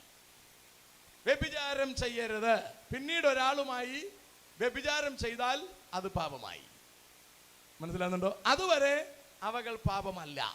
അതിനു മുമ്പ് ആൾക്കാർ ദൈവത്തെ ഒഴികെ മറ്റു ദൈവങ്ങളെ സേവിച്ചിരുന്നു, പാപമായി വന്നില്ല. പക്ഷേ കൽപ്പന എത്തിക്കഴിഞ്ഞപ്പോൾ അത് പാപമായി. മനസ്സിലാണ്ടോ? അതവിടെ പറയുന്നത്, ന്യായപ്രമാണം എത്തുന്നത് വരെ ലംഘനങ്ങളെ പാപമായി കണക്കാക്കിയിരുന്നില്ല, അല്ലെങ്കിൽ അതിനുള്ള ശിക്ഷ നടപ്പിലാക്കിയിരുന്നില്ല, ശിക്ഷ അവർക്ക് കൊടുത്തിരുന്നില്ല. ഓക്കെ, വായിക്കേ. എങ്കിലും വരുവാനുള്ളവന്റെ പ്രതിരൂപമായ ആദാമിന്റെ ലംഘനത്തിന് തുല്യമായി പാപം ചെയ്യാത്തവരിലും മരണം ആദാം മുതൽ മോശ വരെ വാണിരുന്നു. അവിടെ നിങ്ങൾ ശ്രദ്ധിക്കണം, ശിക്ഷാവിധി കർത്താവ് കണക്കിട്ടിരുന്നില്ലെങ്കിൽ പോലും ആദം ചെയ്ത പാപം മോശ വരെയുള്ള എല്ലാവരിലും ഓട്ടോമാറ്റിക് ആയിട്ടുണ്ട്. അത് കണക്കിട്ടില്ലെന്നും പറഞ്ഞ് സാധനം അവിടെ ഇല്ലെന്ന് അർത്ഥമില്ല. മോശ വരെ അത് വാണിരുന്നു എന്നാണ് പറയുന്നത്. കണക്കിട്ടില്ലെങ്കിൽ പോലും ആ പാപം വാണിരുന്നു. സ്തോത്രം. എന്ന് പറഞ്ഞാൽ എല്ലാവരും മരണത്തിന് കീഴിൽ തന്നായിരുന്നു, ആരും അറിഞ്ഞില്ലെന്നേ ഉള്ളൂ. അതൊന്നും അവിടെ വിഷയമല്ല. എല്ലാവരും, മോശ വരെ, ആദം മുതൽ മോശ വരെ എല്ലാവരും പാപത്തിന് കീഴിലായിരുന്നു. എന്നാൽ ലംഘനത്തിന്റെ കാര്യവും കൃപാവരത്തിന്റെ കാര്യവും ഒരുപോലെയല്ല. ഇനി ഇവിടെ രണ്ട് ആദമിനെ പരിചയപ്പെടുത്തി വരികയാണ്. ഒന്നാമത്തെ ആദം ലംഘനം നടത്തിയ ആദം, രണ്ടാമത്തെ ആദം നമ്മളെ ലംഘനത്തിൽ നിന്ന് വിടുവിച്ച ആദം, അല്ലേ? അപ്പൊ ഇവിടെ പറയുന്നത് ലംഘനത്തിന്റെ കാര്യം, അനുസരണക്കേടിന്റെ കാര്യവും കൃപാവരത്തിന്റെ കാര്യം, നമ്മളെ അതിൽ നിന്ന് രക്ഷിച്ചതിന്റെ കാര്യവും ഒരുപോലെയല്ല. വായിക്കേ, ഏകന്റെ ലംഘനത്താൽ ആ. അനേകർ മരിച്ചു എങ്കിൽ ദൈവകൃപയും ഏക മനുഷ്യനായ യേശുക്രിസ്തുവിന്റെ കൃപയാലുള്ള ദാനവും അനേകർക്ക് വേണ്ടി ഏറ്റവും അധികം കവിഞ്ഞിരിക്കുന്നു. അപ്പൊ ഇവിടെ നമ്മളെല്ലാവരും പാപികളായത് വിശ്വസിച്ചത് കൊണ്ടല്ല. വിശ്വസിക്കണമെന്ന് ഉറപ്പൊന്നുമില്ല. നമ്മൾ വിശ്വസിച്ചാലും വിശ്വസിച്ചില്ലെങ്കിലും ഒന്നാം മനുഷ്യനായ ആദമിൽ ജനിച്ച നമ്മളെല്ലാവരും പാപികളാണ്. നമ്മൾക്കാർക്കും ദൈവമായിട്ടൊരു ബന്ധവുമില്ല. അകന്നവരായിട്ടാണ് ജനിക്കുന്നത്. മനസ്സിലാകുന്നുണ്ടോ? ദൈവമായിട്ട് ബന്ധമില്ലാതാണ് നമ്മൾ ജനിക്കുന്നത്. എന്നാൽ കൃപാവരത്തിന്റെ കാര്യം എന്ന് പറഞ്ഞാൽ നമ്മുടെ പാപം മോചിച്ചു തരുന്നതിന്റെ കാര്യം നമ്മൾ വിശ്വസിച്ചാൽ മാത്രമേ നമ്മളിലേക്ക് വരത്തുള്ളൂ. ഞാൻ പറഞ്ഞതിന്റെ ആ ക്രോക്സ് കിട്ടുന്നുണ്ടോ? നമ്മൾ വിശ്വസിച്ചാൽ മാത്രമേ നമ്മളിലേക്ക് വരത്തുള്ളൂ. റോമർക്കെഴുതിയ ലേഖനം തന്നെ 3-ാം അധ്യായം 23 മുതൽ 12 വാക്യങ്ങൾ വായിക്കൂ. 3-ാം അധ്യായം 23 മുതൽ 12 വാക്യം. ഒരു വ്യത്യാസവുമില്ല, ഒരു വ്യത്യാസവുമില്ല. എല്ലാവരും പാപം ചെയ്ത്, കണ്ടോ, എല്ലാവരും പാപം ചെയ്ത് ദൈവ തേജസ് ഇല്ലാത്തവരായി തീർന്നു. ദൈവ തേജസ് നമുക്ക് നഷ്ടപ്പെട്ടു. ദൈവം നമുക്ക് നൽകിയിരുന്നൊരു തേജസ് ഉണ്ട്. ആ തേജസ് നഷ്ടപ്പെട്ടു. തേജസ് ഇല്ലാത്തവരായി തീർന്നു. അപ്പൊ നമ്മൾ പാപം ചെയ്തില്ലല്ലോ, പാപം ചെയ്യണ്ട. നമ്മുടെ അപ്പൂപ്പൻ പുള്ളി ചെയ്തത് കാരണം നമ്മളെല്ലാവരും ജനിക്കുന്നത് തന്നെ തേജസ് ഇല്ലാതെയാണ്. വായിക്കേ, അവന്റെ കൃപയാൽ. ഈ പദപ്രയോഗം കേട്ടോണം. കർത്താവിന്റെ കൃപയാൽ എന്ന് പറഞ്ഞാൽ ദൈവം നമ്മളോട് മനസ്സലിഞ്ഞിട്ട്, സ്തോത്രം, നമ്മൾ ആരും അർഹതപ്പെട്ടതല്ല.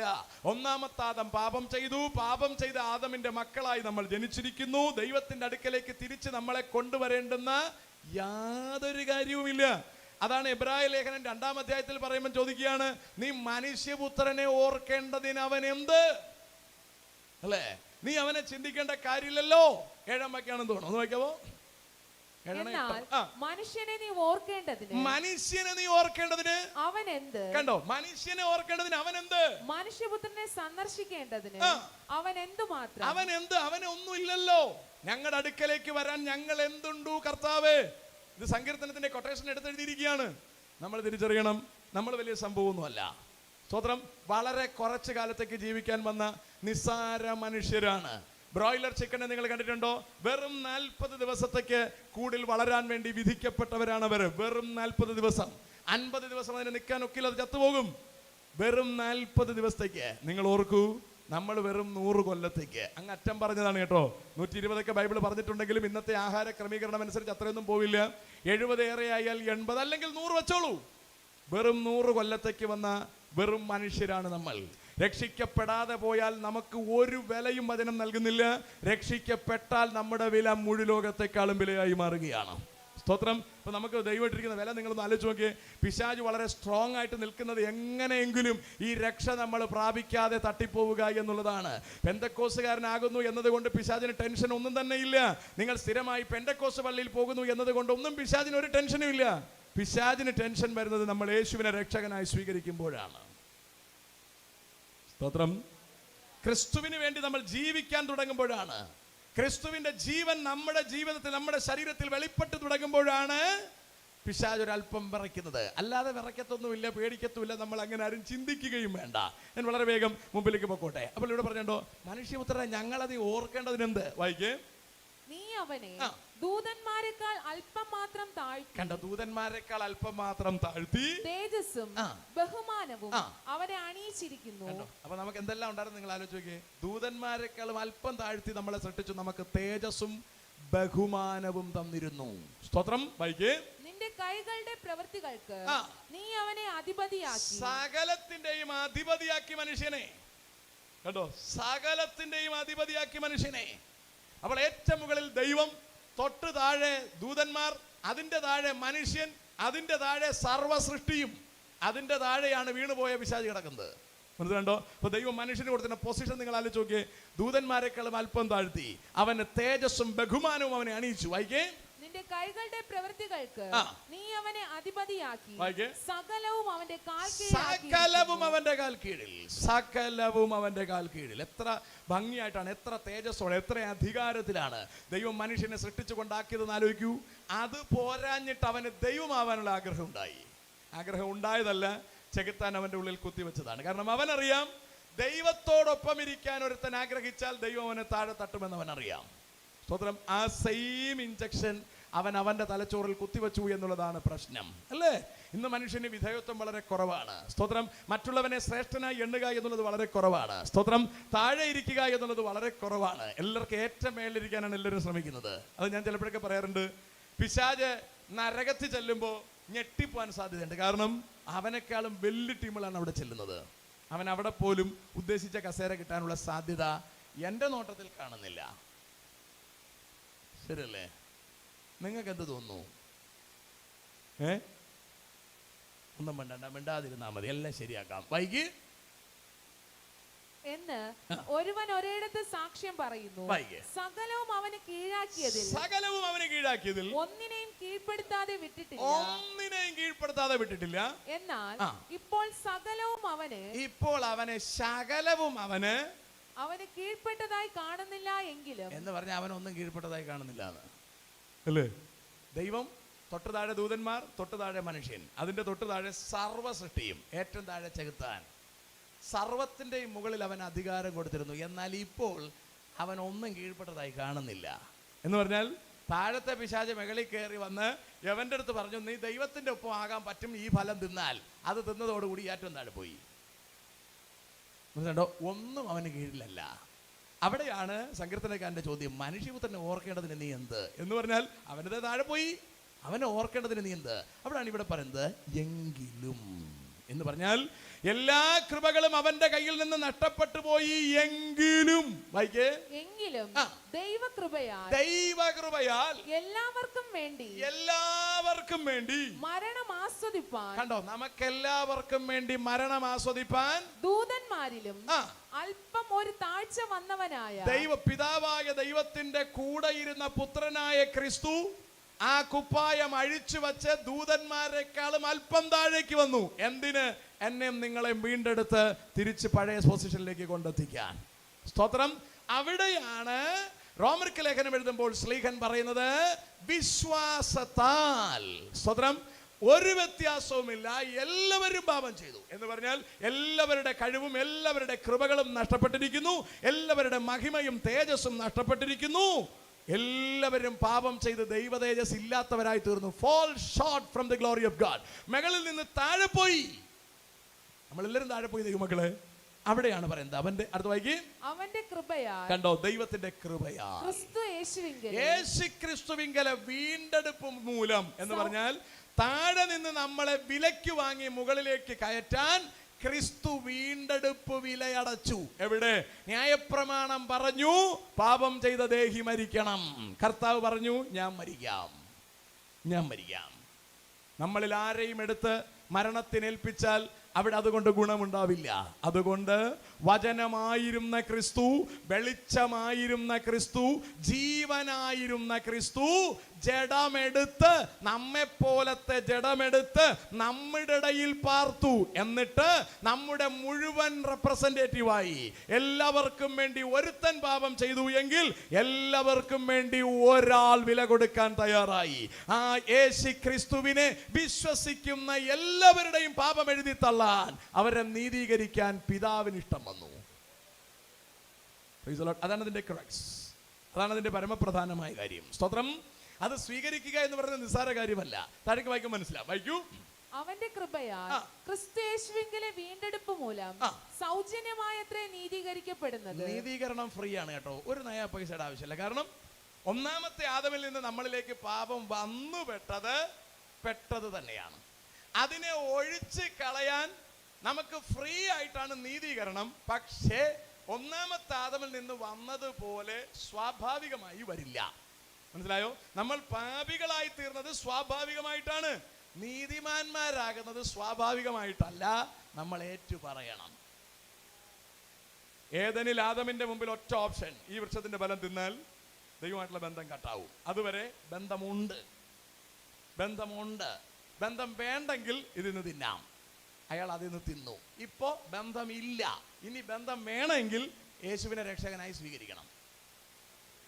ഞാൻ പറഞ്ഞതിന്റെ അർത്ഥം പിടികിട്ടുന്നുണ്ടോ? ഏദനിൽ മനുഷ്യനായിരിക്കുന്ന സമയം ദൈവമായിട്ട് ബന്ധമുണ്ട്. വേണ്ടെങ്കിൽ വൃക്ഷഫലം തിന്നാൽ മതി.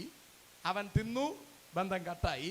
ഇപ്പം നമുക്ക് ബന്ധമില്ല, ബന്ധം വേണമെങ്കിൽ അതിനു വേണ്ടി ഇപ്പോൾ പിതാവ് വച്ചിരിക്കുന്ന ഏകജാതനെ സ്വീകരിക്കണം. സ്വീകരിക്കാന്ന് പറഞ്ഞാൽ ചുമ്മാ അങ്ങ് പറഞ്ഞാൽ പോരാ, കർത്താവിൻ്റെ രക്ഷകനാണ് അയ്യോ എന്ന് പറഞ്ഞാൽ പോരാ. വചനം അനുസരിച്ച് കർത്താവ് കാണിച്ചു തന്ന മാതൃക പ്രകാരം ജീവിച്ചിവിടന്ന് പോകണം. അതിനു വേണ്ടിയാണ് നമ്മൾ മനോഹരമായ ഹോളൊക്കെ വെച്ച്, AC വെച്ചിട്ടുണ്ടോ എന്ന് എനിക്കറിയില്ല, ഇല്ലെങ്കിൽ വെക്കണം, AC ഒക്കെ വെച്ച് നമ്മൾ ഇരിക്കുന്നത് അല്ലേ. ഞാൻ എൻ്റെ ചർച്ചിൽ AC ഒക്കെ വെച്ചിട്ടുണ്ട്, തണുത്തിരിക്കട്ടുന്ന ആൾക്കാർ. അഥവാ ഗുണം പിടിച്ചില്ലെങ്കിൽ ചൂടത്താണ് പോവേണ്ടത്. ഇവിടെയും ചൂടത്തിരുത്തുന്നത് ശരിയല്ലല്ലോ. ശരിയല്ലേ? നിങ്ങൾക്ക് അത്ര അങ്ങോട്ട് പിടിക്കുന്നില്ല എന്ന് തോന്നുന്നു. നാളേക്ക് വേറെ കാര്യം ഞാൻ പറയാം. ഇതൊന്നും പറയാല, രക്ഷിക്കപ്പെടുന്ന കാര്യമൊന്നും പറയാല. സഹോദരം, ദൈവമക്കളെ, കാര്യത്തിൻ്റെ ഗൗരവം തിരിച്ചറിയണം. നമ്മളിവിടെ അല്പകാലമേ നിൽക്കൂ, ഒരിക്കൽ മരികയും. ന്യായവിധി ഉണ്ടാകാനുള്ള കാരണം ഇതാണ് വിഷയം. ഇവിടെ പറയാണ്, എല്ലാവരും പാപം ചെയ്ത് ദൈവതേജസ്സില്ലാത്തവരായി തീർന്നു, അവന്റെ കൃപയാൽ ക്രിസ്തുവേശുവിലുള്ള വീണ്ടെടുപ്പ് മൂലം സൗജന്യമായിട്ടാണ് നീതീകരണം, രക്ഷ സൗജന്യം. അപ്പൊ നമ്മുടെ മുമ്പിൽ ഇപ്പൊ എന്ത് നിൽപ്പുണ്ട്? കർത്താവായ യേശു ക്രിസ്തുവിനെ നിർത്തിയിട്ടുണ്ട്. ഇത് മാറിപ്പോവരുത്. ഒറിജിനൽ യേശുവിനെയാണ് നിങ്ങൾ സ്വീകരിക്കുന്നതെന്ന് നിങ്ങൾ ഉറപ്പുവരുത്തണം. മനസ്സിലായോ? ഒറിജിനൽ യേശുവിനെയാണ് നിങ്ങൾ സ്വീകരിക്കുന്നതെന്ന് നിങ്ങൾ ഉറപ്പുവരുത്തണം. അതിന്റെ ഉത്തരവാദിത്വം നിങ്ങൾക്കുള്ളതാണ്. അല്ല ഡ്യൂപ്ലിക്കേറ്റ് മേടിച്ച് വെച്ചിട്ട് നിങ്ങൾ കരഞ്ഞിട്ട് കാര്യമൊന്നുമില്ല. അത് തിരഞ്ഞെടുക്കാനുള്ള തലച്ചോറ് ദൈവം എല്ലാവർക്കും തന്നിട്ടുണ്ട്. മനസ്സിലായോ? ആ തലച്ചോറ് എല്ലാവർക്കും. അപ്പൊ നിങ്ങൾ തീരുമാനിക്കണം, എൻ്റെ ചർച്ചിൽ പ്രസംഗിക്കുന്നത് ഒറിജിനൽ യേശുവിനെയാണോ അതോ മറ്റൊരു യേശുവിനെയാണോ? എൻ്റെ ചർച്ചിൽ പ്രസംഗിക്കുന്നത് ഒറിജിനൽ പരിശുദ്ധാത്മാവിനെയാണോ അതോ മറ്റൊരു പരിശുദ്ധാത്മാവിനെയാണോ? എൻ്റെ ചർച്ചിൽ സംസാരിക്കുന്നത് ഒറിജിനൽ സുവിശേഷമാണോ അതോ മറ്റൊരു സുവിശേഷമാണോ? സ്തോത്രം. നല്ല വിശേഷം എന്ന് പറയുന്നത് മുട്ടുവേദന മാറുമെന്ന് പറയുന്നത് നല്ലൊരു വിശേഷമാണ് അല്ലേ? പക്ഷേ മുട്ടുവേദന മാറിയിട്ട് സ്വർഗത്തിൽ പോയില്ലെങ്കിൽ ഇതെങ്ങനെ നല്ല വിശേഷമാവും? ഒരു മനുഷ്യൻ സർവ്വലോകവും നേടിയാലും നല്ല വിശേഷമാണ്. മോശം വിശേഷമാണോ? 10 കാറ് മേടിക്കുന്നു, മോശം വിശേഷമാണോ? നല്ല വിശേഷമാണ് അല്ലേ? വലിയ വീടുകൾ ഇഷ്ടം മാതിരി വെക്കുന്നു, നല്ല വിശേഷമല്ലേ? അല്ലേ? പോകുന്ന സമയത്ത് നമുക്ക് ഒന്നും ഈ ശരീരം പോലും കൊണ്ടുപോകാൻ പറ്റുകയില്ല. അവിടെ ചെല്ലുമ്പോൾ ഒന്നും ഇല്ലെന്നുള്ള ഗതി ആലോചിച്ച് നോക്കിയേ. അതുകൊണ്ട് ഇവിടെ വാടക വീട്ടിൽ കിടന്നാലും കുഴപ്പമൊന്നുമില്ല. സ്വതന്ത്രം നമ്മൾ ഭാരപ്പെടുകയൊന്നും വേണ്ട. ഇവിടെ നമുക്ക് കാശില്ലായിരുന്നു, ഭാരപ്പെടുകയൊന്നും വേണ്ട. ഇവിടെ നമുക്ക് നഷ്ടങ്ങളുണ്ട്, ഇതൊന്നും ഭാരപ്പെടണ്ട. ഇവിടെ നമുക്ക് എല്ലാം കളഞ്ഞേച്ച് പോയേ പറ്റത്തുള്ളൂ. സ്തോത്രം. ചിലർക്ക് ശരീരത്തിൻ്റെ ഓരോ ഭാഗങ്ങളായിട്ട് നഷ്ടപ്പെടും, അതിൽ ഭാരപ്പെടുകയൊന്നും വേണ്ട. സ്തോത്രം. ഇയ്യോബിന് എല്ലാ ഭാഗങ്ങളും നഷ്ടപ്പെടുമ്പോൾ ഇയ്യോബ് പറയുകയാണ് അവസാനം, ദേഹസഹിതനായി ഞാൻ എൻ്റെ പ്രാണപ്രിയനെ കാണും അല്ലേ? അതാണ് അദ്ദേഹത്തിൻ്റെ ഹൃദയത്തിനകത്തുള്ള പ്രത്യാശ. ഈ പ്രത്യാശ നമുക്കുണ്ടാവണം. സ്തോത്രം. നമ്മളിവിടെ നേടുന്നതെല്ലാം കളഞ്ഞിട്ട് പോയേ പറ്റുള്ളൂ. ഒരു സാധനം കൊണ്ടുപോകാൻ പറ്റത്തില്ല, ഒറ്റ സാധനം അല്ലേ? ഞാനിപ്പോൾ ഇവിടെ വീണാൽ എൻ്റെ എല്ലാ ഓരോ സാധനം ഓരോരുത്തർ കൊണ്ടുപോകും അല്ലേ? ആർക്കും വേണ്ടാത്ത എൻ്റെ ശരീരമാണ്. അത് നാളെ ഉച്ചയോടുകൂടി അതുകൊണ്ട് ശവമടക്കും. അതാർക്കും വേണ്ട. സ്തോത്രം. ഞാൻ ഉണ്ടാക്കിയതെല്ലാം ഇവിടെ ഇട്ടിട്ട് പോകണം. ഞാനങ്ങനെ വലുതായിട്ടൊന്നും ഉണ്ടാക്കിയിട്ടില്ല, എങ്കിലും എല്ലാം ഇവിടെ ഇട്ടിട്ട് പോകണം. ആരും കുഴിക്കകത്തോട്ട് വരാൻ പോകുന്നില്ല, ആരും വരില്ല. എല്ലാവരും വന്ന് കുറച്ചു നേരം കരഞ്ഞ് ഉമ്മയൊക്കെ തന്നിട്ട് എല്ലാവരും പോവും, ആരും കൂടെ വരില്ല. നാളെ ഈ സമയത്തിന് മുമ്പ് അടക്കം ഉറപ്പാണ് അല്ലേ? അതങ്ങനെ നടക്കത്തുള്ളൂ. സ്വതന്ത്രം. മോള് ദൂരെയാണ്, അവൾ വരാനൊന്നും നിൽക്കുമെന്ന് എനിക്ക് തോന്നുന്നില്ല. ഓൺലൈനിൽ കാണാനുള്ള ക്രമീകരണം ഇപ്പോൾ ഉള്ളതുകൊണ്ട് അതങ്ങ് നടക്കും. സ്വതന്ത്രം. ഇതിലൊന്നും വലിയ കഥയൊന്നുമില്ല അല്ലേ? വന്നാലും വന്ന ഉടനെ ഒരു 2 മിനിറ്റ് കരച്ചിൽ കാണും, പിന്നീട് എല്ലാം ശാന്തമാവും. സ്വതന്ത്രം. ഇതിനകത്തൊന്നും ഒരു കഥയില്ല. ദൈവമക്കളെ, ഒരിക്കൽ മരിക്കുകയും തുടർന്ന് ന്യായവിധി എന്തിനാണ് വരുന്നതെന്ന് ചോദിച്ചാൽ, ദൈവവുമായി ബന്ധമുണ്ടായിരുന്ന മനുഷ്യൻ വൃക്ഷഫലം തിന്നതോടുകൂടി ദൈവമായിട്ടുള്ള ബന്ധം കട്ടാക്കി. ആ ബന്ധം തിരിച്ചു വേണമെങ്കിൽ തരാൻ പിതാവായ ദൈവം തൻ്റെ ഏകജാതനെ ഭൂമിയിലേക്ക് ഇറക്കി തന്നു. ആ ഏകജാതനായ ക്രിസ്തുവിലൂടെ നിത്യജീവൻ പ്രാപിക്കാതെ പോകുന്നവർക്കാണ് ന്യായവിധി വരുന്നത്. സ്തോത്രം.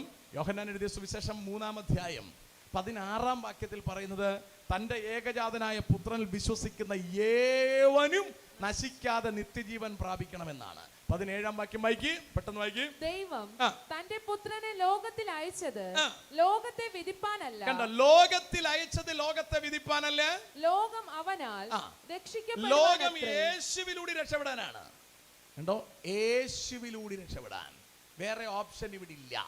അതാണ് പത്രോസ് പറയുന്നത്, മറ്റൊരുത്തനിലും രക്ഷയില്ല, നാം രക്ഷിക്കപ്പെടുവാൻ ആകാശത്തിന് കീഴിൽ മനുഷ്യരുടെ ഇടയിൽ രക്ഷിക്കപ്പെട്ടൊരു നാമമില്ല. ഇന്ന് രാത്രി നിങ്ങൾ ഉറപ്പുവരുത്തണം, ഞാൻ സ്ഥിരമായിട്ട് പള്ളി പോകുന്നതേ ഉള്ളൂ അതോ യേശു എൻ്റെ രക്ഷകനായി മാറിയിട്ടുണ്ടോ? കർത്താവ് പറയാ, എന്നെ സ്നേഹിക്കുന്നവൻ എൻ്റെ വചനം പ്രമാണിക്കും. വചനം പ്രമാണിക്കാൻ പറ്റുന്നില്ലെങ്കിൽ ഇന്ന് രാത്രി നിങ്ങൾ ദൈവസന്നിധിയിൽ സമർപ്പിക്കണം. സ്തോത്രം. പെന്തക്കോസ്തുകാരനാണെന്ന് പറഞ്ഞിട്ടൊന്നും വലിയ കാര്യമൊന്നുമില്ല. സ്തോത്രം. നമ്മൾക്ക് ഒറിജിനൽ ക്രിസ്തു നമ്മുടെ ഉള്ളിലാകുന്നില്ലെങ്കിൽ, ആ ക്രിസ്തുവിനെ നമുക്ക് പ്രദർശിപ്പിക്കാൻ കഴിയുന്നില്ലെങ്കിൽ ഈ ജീവിതം വേസ്റ്റ് ആണ്. നമ്മൾ അറിയാതെ നരകത്തിലേക്ക് പോകും. സ്തോത്രം. വരും ദിവസങ്ങളിൽ ഞാൻ അതിന്റെ കൂടുതൽ വിശദീകരണങ്ങൾ സംസാരിച്ചോളാം. ഞാനിപ്പോൾ അവസാനിപ്പിക്കാൻ ശ്രമിക്കുകയാണ്. താഴോട്ട് വായിക്കും. അവനിൽ വിശ്വസിക്കുന്നവന്, യേശുവിൽ വിശ്വസിക്കുന്നവന് ന്യായവിധിയില്ല. കണ്ടോ? യേശുവിൽ വിശ്വസിക്കുന്നവന് ന്യായവിധിയില്ല.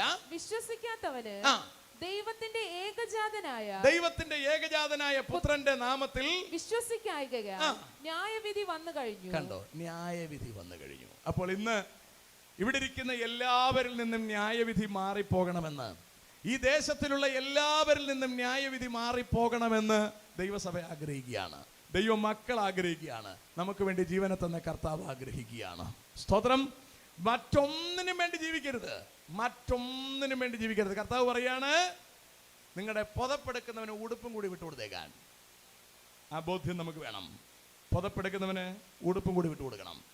എൻ്റെ വസ്തുവിൻ്റെ എല്ലാ അതിരുകളും ആൾക്കാർ മാന്തിയിട്ടുണ്ട്. എല്ലാവരും മാന്തിയതിനനുസരിച്ച് ഞാൻ വിട്ടുകൊടുത്തിട്ടുണ്ട്. ഒരിടത്ത് ഞാൻ ബഹളം ഉണ്ടാക്കിയിട്ടില്ല. സ്തോത്രം. എനിക്ക് ഒരു നഷ്ടവും വന്നിട്ടില്ല. ഈ കിട്ടിയവരാരും കൊണ്ടുപോയിട്ടുമില്ല. എനിക്ക് പിന്നെ കൊണ്ടുപോകാൻ താല്പര്യമില്ല. ഞാൻ പറഞ്ഞ് മനസ്സിലാകുന്നുണ്ടോ? നടക്കുന്ന കാര്യമല്ല. സ്തോത്രം. എൻ്റെ എല്ലാ അതിരുകളും മാന്തിയിട്ടുണ്ട്. എല്ലാ അതിരുകളും. സ്തോത്രം. ഒരിടത്തും ഞാൻ കേസിനും പോയിട്ടില്ല, ഒരിടത്തും വഴക്കിനും പോയിട്ടില്ല. അല്ലേ? ഞാൻ അവർക്ക് ഇഷ്ടമുള്ളത് കയറി കെട്ടിയിട്ട് കെട്ടിക്കോളാൻ പറഞ്ഞോളൂ, അല്ലെങ്കിൽ ഞാൻ കെട്ടിയിട്ടേ ഉള്ളൂ. സ്തോത്രം. ഒരിടത്തും ഞാൻ വഴക്കിന് പോയിട്ടില്ല.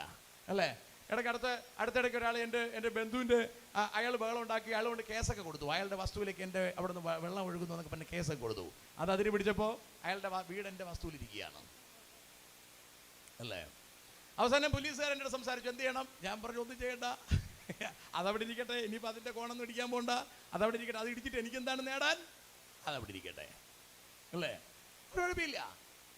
ഞാൻ പറഞ്ഞു വന്നതിൻ്റെ അർത്ഥം, ഇതെല്ലാം നമ്മളിവിടെ ഇട്ടേച്ച് പോകണം. നമ്മൾ ക്രിസ്ത്യാനിയാണ്, ദൈവമക്കളാണെന്ന് പറഞ്ഞിട്ട് കാര്യമില്ല, വാഗോണ്ട് വർത്താനം പറഞ്ഞിട്ട് കാര്യമില്ല. ജീവിതത്തിൽ അത് ഉണ്ടാകണം. ചുറ്റുപാടുമുള്ളവൻ നമ്മളെക്കുറിച്ച് സാക്ഷ്യം പറയണം. നമ്മുടെ ചുറ്റുപാടുമുള്ള ജാതിയിൽപ്പെട്ടവൻ നമ്മളെക്കുറിച്ച് സാക്ഷ്യം പറയണം. അവൻ ദൈവമകനാണെന്ന് പറയണം. സ്തോത്രം. അതിനവർക്ക് കഴിയണം. സ്തോത്രം. അമ്മാതിരി നമ്മുടെ ജീവിതം രൂപാന്തരപ്പെട്ടിട്ടില്ലെങ്കിൽ ഇന്ന് രാത്രി നിങ്ങൾ അതിനു വേണ്ടി നിങ്ങളെ തന്നെ സമർപ്പിക്കണം. നിസ്സാരമായ ഒരു ക്രിസ്തീയ ജീവിതം നിങ്ങൾ നയിക്കാൻ തയ്യാറാകരുത്. ക്രിസ്തു നമുക്ക് കാണിച്ചു തന്ന അതേ മാതൃക പ്രകാരം ജീവിക്കാൻ ഒരു തീരുമാനം നമ്മൾ മനസ്സിലെടുക്കണം. അതിൻ പ്രകാരം ജീവിക്കുവാൻ ശ്രമിക്കുകയും വേണം. അതിന് നമുക്ക് വിചാരിച്ചെന്നും പറഞ്ഞ് നടക്കില്ല. പരിശുദ്ധാത്മാവ് വന്നാലേ നടക്കത്തുള്ളൂ. പരിശുദ്ധാത്മാവ് വന്നാലേ ശക്തി കിട്ടത്തുള്ളൂ. ആ ശക്തി കിട്ടിയാലേ നമുക്ക് ജീവിക്കാൻ പറ്റത്തുള്ളൂ. അതുകൊണ്ട് ആരെങ്കിലും പരിശുദ്ധാത്മാവിനെ പ്രാപിക്കാത്തവരായി വന്നിട്ടുണ്ടെങ്കിൽ, ഇവിടെ ഇരിപ്പുണ്ടെങ്കിൽ, അഡ്ജസ്റ്റ് ചെയ്ത് അടുത്തുള്ളവരുടെ അന്യഭാഷ കേട്ട് പഠിച്ച് വെച്ച് കാച്ചിക്കൊണ്ടിരിക്കുന്നവരുണ്ടെങ്കിൽ ഇന്ന് അവസാനിപ്പിക്കണം. ചിലപ്പോൾ ചിലർ വിചാരിക്കണം, നമ്മൾ അന്യഭാഷ പറഞ്ഞില്ലെങ്കിൽ പാസ്റ്റർ എന്തോ വിചാരിക്കും. അങ്ങനെ പറയുന്ന ആൾക്കാരെ എനിക്കറിയാം. സ്വതന്ത്രം. ചിലയിടയ്ക്ക് ഞങ്ങളിങ്ങനെ ക്ലാസ്സുകളൊക്കെ അറ്റൻഡ് ചെയ്യുമ്പോൾ അവർ പറയാറുണ്ട്, ഞാനിത് കുറേ ദിവസം പറഞ്ഞു നോക്കി, എനിക്ക് പറ്റാത്തതുകൊണ്ട് ഞാൻ മതിയാക്കി. സത്യമാണ്, ചുമ്മാ പറഞ്ഞല്ല. അങ്ങനെയൊക്കെ പറയുന്ന കള്ളത്തരങ്ങളൊക്കെ ചെയ്ത് ജീവിക്കുന്നവരുണ്ടെങ്കിൽ, എന്ന് പറഞ്ഞാൽ ഒറിജിനൽ അല്ലെന്ന് നിങ്ങൾക്കറിയാൻ പറ്റും. ഒറിജിനൽ അല്ലെങ്കിൽ ഈ കൺവെൻഷൻ്റെ പ്രാരംഭ ദിവസം നിങ്ങൾ നിർത്തണം അത്. എന്നിട്ട് നിങ്ങൾ ദൈവത്തോട് പ്രാർത്ഥിക്കണം, കർത്താവേ എനിക്ക് ആത്മാവിനെ തരണം. പ്രാർത്ഥിക്കുന്ന, ഹൃദയം കൊണ്ട് പ്രാർത്ഥിക്കുന്ന എല്ലാവർക്കും കർത്താവ് ആത്മാവിനെ പകരും. കർത്താവ് ആത്മാവിനെ പകരാതെ നമുക്കാർക്കും ക്രിസ്തീയ ജീവിതം നയിക്കാൻ കഴിയില്ല. കർത്താവ് നമ്മുടെ മേൽ കൃപ പകരാതെ നമുക്കാർക്കും ക്രിസ്തീയ ജീവിതം സൂക്ഷിക്കാൻ കഴിയില്ല. അവിടെ പറഞ്ഞത് കണ്ടോ, എല്ലാവരും പാപം ചെയ്തപ്പോഴും ദൈവം സൗജന്യമായി നീതീകരണം നൽകി. മാന്യ ദൈവമക്കളെ, നമ്മുടെ ഏത് പാപത്തെയും എഴുതിത്തള്ളാൻ നമ്മുടെ കർത്താവ് തയ്യാറാണ്. ഏത് പാപത്തെയും എഴുതിത്തള്ളാൻ കർത്താവ് തയ്യാറാണ്. ഇന്ന് രാത്രിയിൽ നമ്മുടെ പാപങ്ങളെ ദൈവസന്നിധിയിൽ നമുക്ക് സമർപ്പിക്കുവാൻ നമുക്ക് തയ്യാറാകാം. കർത്താവെ, ഒരിക്കൽ മരിക്കയും അടുത്ത് ന്യായവിധിയും ഉണ്ടെങ്കിൽ, യേശുക്രിസ്തുവിനെ സ്വീകരിക്കാതിരിക്കുന്നതാണ് ന്യായവിധിയെങ്കിൽ, ഇന്ന് രാത്രി ഞാൻ എൻ്റെ യേശുവിനെ സ്വീകരിക്കുവാൻ തയ്യാറാണ്. ഞാൻ ക്രിസ്തുവിന് വേണ്ടി ജീവിക്കാൻ തയ്യാറാണ്. ചിലപ്പോൾ നിങ്ങൾ പറയുന്നുണ്ടായിരിക്കും, ഞങ്ങളൊക്കെ പെന്തക്കോസ്തുകാരാണ്, ഞങ്ങൾ ക്രിസ്തുവിനെ സ്വീകരിച്ചിട്ട് കാലം കുറയായി. നോ, ക്രിസ്തുവിൻ്റെ ജീവിതം നിങ്ങളുടെ ശരീരത്തിൽ വെളിപ്പെടുന്നില്ലെങ്കിൽ, ക്രിസ്തുവിൻ്റെ സ്വഭാവം നിങ്ങളുടെ ശരീരത്തിൽ വെളിപ്പെടുന്നില്ലെങ്കിൽ നിങ്ങൾ രക്ഷിക്കപ്പെട്ടിട്ടില്ല. വചനം പറഞ്ഞത് ഇങ്ങനെയാണ്, ദാഹിക്കുന്നവൻ എൻ്റെ അടുക്ക വരട്ടെ, ഞാൻ നിങ്ങൾക്ക് സൗജന്യമായി തരാം, നിങ്ങളിൽ നിന്ന് ജീവജല നദി ഒഴുകും. ഞാൻ സിമ്പിൾ ഒറ്റ വാക്ക് പറഞ്ഞ് അവസാനിപ്പിക്കുകയാണ്. ദൈവത്തിൻ്റെ അടുക്കൽ നിങ്ങൾ നിങ്ങളുടെ കയ്പ് മാറാൻ വേണ്ടി ചെന്നാൽ കർത്താവ് നിങ്ങളുടെ അകത്തേക്ക് അതിനുള്ള അഭിഷേകം തരും. ഒരു ഗ്ലാസ് തന്നാൽ മതി, നിങ്ങളിൽ നിന്ന് അത് ഒഴുകുമ്പോൾ ഭയങ്കര നദിയായിരിക്കും അല്ലേ? കോപം മാറാനുള്ള കൃപ കർത്താവിൽ നിന്ന് നമ്മളിലേക്ക് അങ്ങോട്ട് ഒഴുകിക്കഴിഞ്ഞാൽ പിന്നെ നിങ്ങൾക്ക് കോപിക്കാനേ പറ്റത്തില്ല. അത് വേണ്ടല്ലേ നിങ്ങൾക്ക്? എന്നാൽ അത് വേണ്ട, നമുക്ക് വേറെ എടുക്കാം. Price the Lord. കോപം മാറണം, കയ്പ് മാറണം, എല്ലാം മാറണം. മാറിയേ പറ്റൂ. വരും ദിവസങ്ങളിൽ ഞാൻ എല്ലായിടത്തൂടെയും കയറി ഇറങ്ങും. സ്തോത്രം. കയ്പെല്ലാം മാറിയേ പറ്റൂ. എല്ലാ വ്യാജഭാവവും മാറിയേ പറ്റൂ. മാറിയേ തീരൂ. കർത്താവിൻ്റെ ആത്മാവ് നമ്മുടെ മേൽ പകരുമ്പോൾ അത് മാറണം, അത് മാറിയിരിക്കണം. ഇല്ലെങ്കിൽ ന്യായവിസ്താരത്തിൻ്റെ മുമ്പിൽ നിൽക്കേണ്ടി വരും. 10, 15, 25 കൊല്ലം മാത്രം കൂടെ ജീവിക്കേണ്ടുന്ന ഞാനും നിങ്ങളും ഒരു കയ്പും ഹൃദയത്തിൽ വെച്ചുകൊണ്ടിരിക്കരുത്. ലോകത്തിൽ ആരോടും, നരേന്ദ്രമോദിയോടും കയ്പ് വെച്ചുകൊണ്ടിരിക്കരുത്, പിണറായിയോടും കയ്പ് വെച്ചുകൊണ്ടിരിക്കരുത്. സ്തോത്രം. ആരോടും കയ്പ് വെച്ചുകൊണ്ടിരിക്കരുത്. കയ്പ് നിങ്ങളുടെ ഹൃദയത്തിലുണ്ടെങ്കിൽ ഇന്ന് രാത്രി നിങ്ങളത് ഉപേക്ഷിക്കാൻ തയ്യാറാവണം. അതേത് തരത്തിലുള്ള കയ്പായാലും. കാരണം ഒരിക്കൽ മരിക്കുകയും അടുത്ത ന്യായവിധിയും. തൊട്ടടുത്ത് പറയുന്നത് എങ്ങനെയാണ്? കർത്താവ് വരുന്നത് പാപം കൂടാതെ കാത്തിരിക്കുന്നവരെ രക്ഷിക്കാനാണ്. അങ്ങനെയാണെങ്കിൽ ഹൃദയാന്തർഭാഗത്ത് ഏതു വിധേനയും വന്നുപെട്ട എല്ലാറ്റെയും തൂത്തുകളയാൻ ഇന്ന് രാത്രിയിൽ ഞാനും നിങ്ങളും തയ്യാറാകണം. അതിനൊന്നും റീസൺ പറഞ്ഞിട്ട് ഒരു കാര്യമില്ല. ഇങ്ങനെ ആയതുകൊണ്ടാണ്, അങ്ങനെ ആയതുകൊണ്ടാണ്, ഇതൊന്നും അവിടെ കർത്താവിന് കേൾക്കേണ്ട കാര്യമില്ല. ആരുടെയും ഒരു ന്യായങ്ങളും കർത്താവിന് കേൾക്കേണ്ട കാര്യമില്ല. ഹൃദയത്തിനകത്ത് കയ്പുണ്ടോ, ഹൃദയത്തിനകത്ത് വ്യാജഭാവമുണ്ടോ, ഹൃദയത്തിനകത്ത് കോപമുണ്ടോ, ഹൃദയത്തിനകത്ത് വെറുപ്പുണ്ടോ, സകലതും ഇന്ന് രാത്രിയിൽ നമ്മൾ ദൈവസന്നിധിയിൽ ഉപേക്ഷിക്കുവാൻ തയ്യാറാകണം. എല്ലാ കണ്ണുകളും ഒരു നിമിഷം ദൈവസന്നിധിയിൽ മൂടാവോ? കർത്താവിൻ്റെ കരങ്ങളിൽ നമ്മളെ തന്നെ ഒന്ന് സമർപ്പിക്കാവോ? ഒരു നിമിഷം നമുക്ക് പ്രാർത്ഥിക്കുവാൻ തയ്യാറാകാം. എല്ലാ കണ്ണുകളും ദൈവസന്നിധിയിൽ മൂടാം. ആ കർത്താവിൻ്റെ കരങ്ങളിൽ നമ്മളെ സമർപ്പിക്കാം. കർത്താവേ, എന്നെ അങ്ങ് ശുദ്ധീകരിക്കണമെന്ന് പറയാം. അങ്ങയുടെ കൃപയാൽ എന്നെ നിറയ്ക്കണമെന്ന് പറയാം. എൻ്റെ പാപത്തെ അങ്ങ് കഴുകി എന്നെ ശുദ്ധീകരിക്കണമെന്ന് പറയാം. ദൈവത്തിൻ്റെ തേജസ്സിനാൽ എന്നെ നിറയ്ക്കണമെന്ന് പറയാം. Hallelujah, thank you Lord. Hallelujah, hallelujah, hallelujah. നമ്മൾ അല്പകാലം മാത്രമേ ഇനി ഭൂമിയിൽ ജീവിച്ചിരിക്കത്തുള്ളൂ. എത്ര ദിവസമെന്ന് നമുക്കറിയില്ല. നാളെ ഉച്ചയ്ക്ക് നമ്മുടെ ശവോടൊക്കെ നടക്കുമോ എന്നൊന്നും നമുക്കറിയില്ല. കർത്താവേ, അങ്ങയുടെ കൃപ എൻ്റെ മേൽ പകരണമെന്ന് പറയാം. കർത്താവേ, എൻ്റെ കയ്പ് ഞാൻ കളയാൻ തയ്യാറാണെന്ന് പറയാം. എൻ്റെ പരിഭവങ്ങൾ ഞാൻ കളയാൻ തയ്യാറാണെന്ന് പറയാം. എൻ്റെ മനസ്സിലെ വേദനകൾ ഞാൻ കളയാൻ തയ്യാറാണെന്ന് പറയാം. ചിലപ്പോൾ യോഗ്യമായിട്ടായിരിക്കും നമ്മൾ വേദനിക്കപ്പെട്ടത്, ചിലപ്പോൾ അയോഗ്യമായിട്ടായിരിക്കും നമ്മൾ വേദനിക്കപ്പെട്ടത്. അതെല്ലാം നമുക്ക് ഈ പ്രഭാതത്തിൽ ഉപേക്ഷിക്കുവാൻ, ഈ രാത്രിയിൽ ഉപേക്ഷിക്കുവാൻ തയ്യാറാക്കാം. കർത്താവേ, ഈ കൺവെൻഷന്റെ പ്രാരംഭ രാത്രിയിൽ ഞാൻ ഒരുപാട് കേട്ടിട്ടുള്ള വാക്യമാണ് ഞാൻ കേൾക്കുന്നത്. പക്ഷേ അങ്ങയുടെ കൃപ എൻ്റെ മേൽ പകരണമെന്ന് പറയാം.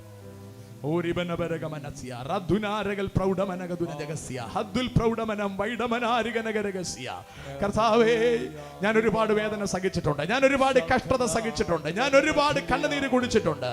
കർത്താവേ, എനിക്ക് ന്യായാസനത്തിൽ നിൽക്കണ്ട, എനിക്ക് അങ്ങിലൂടെയുള്ള നിത്യജീവൻ വേണമെന്നുള്ളവർക്ക് ദൈവകരങ്ങളിൽ ഏൽപ്പിച്ച് ദൈവത്തിന് സ്തോത്രം ചെയ്യാം.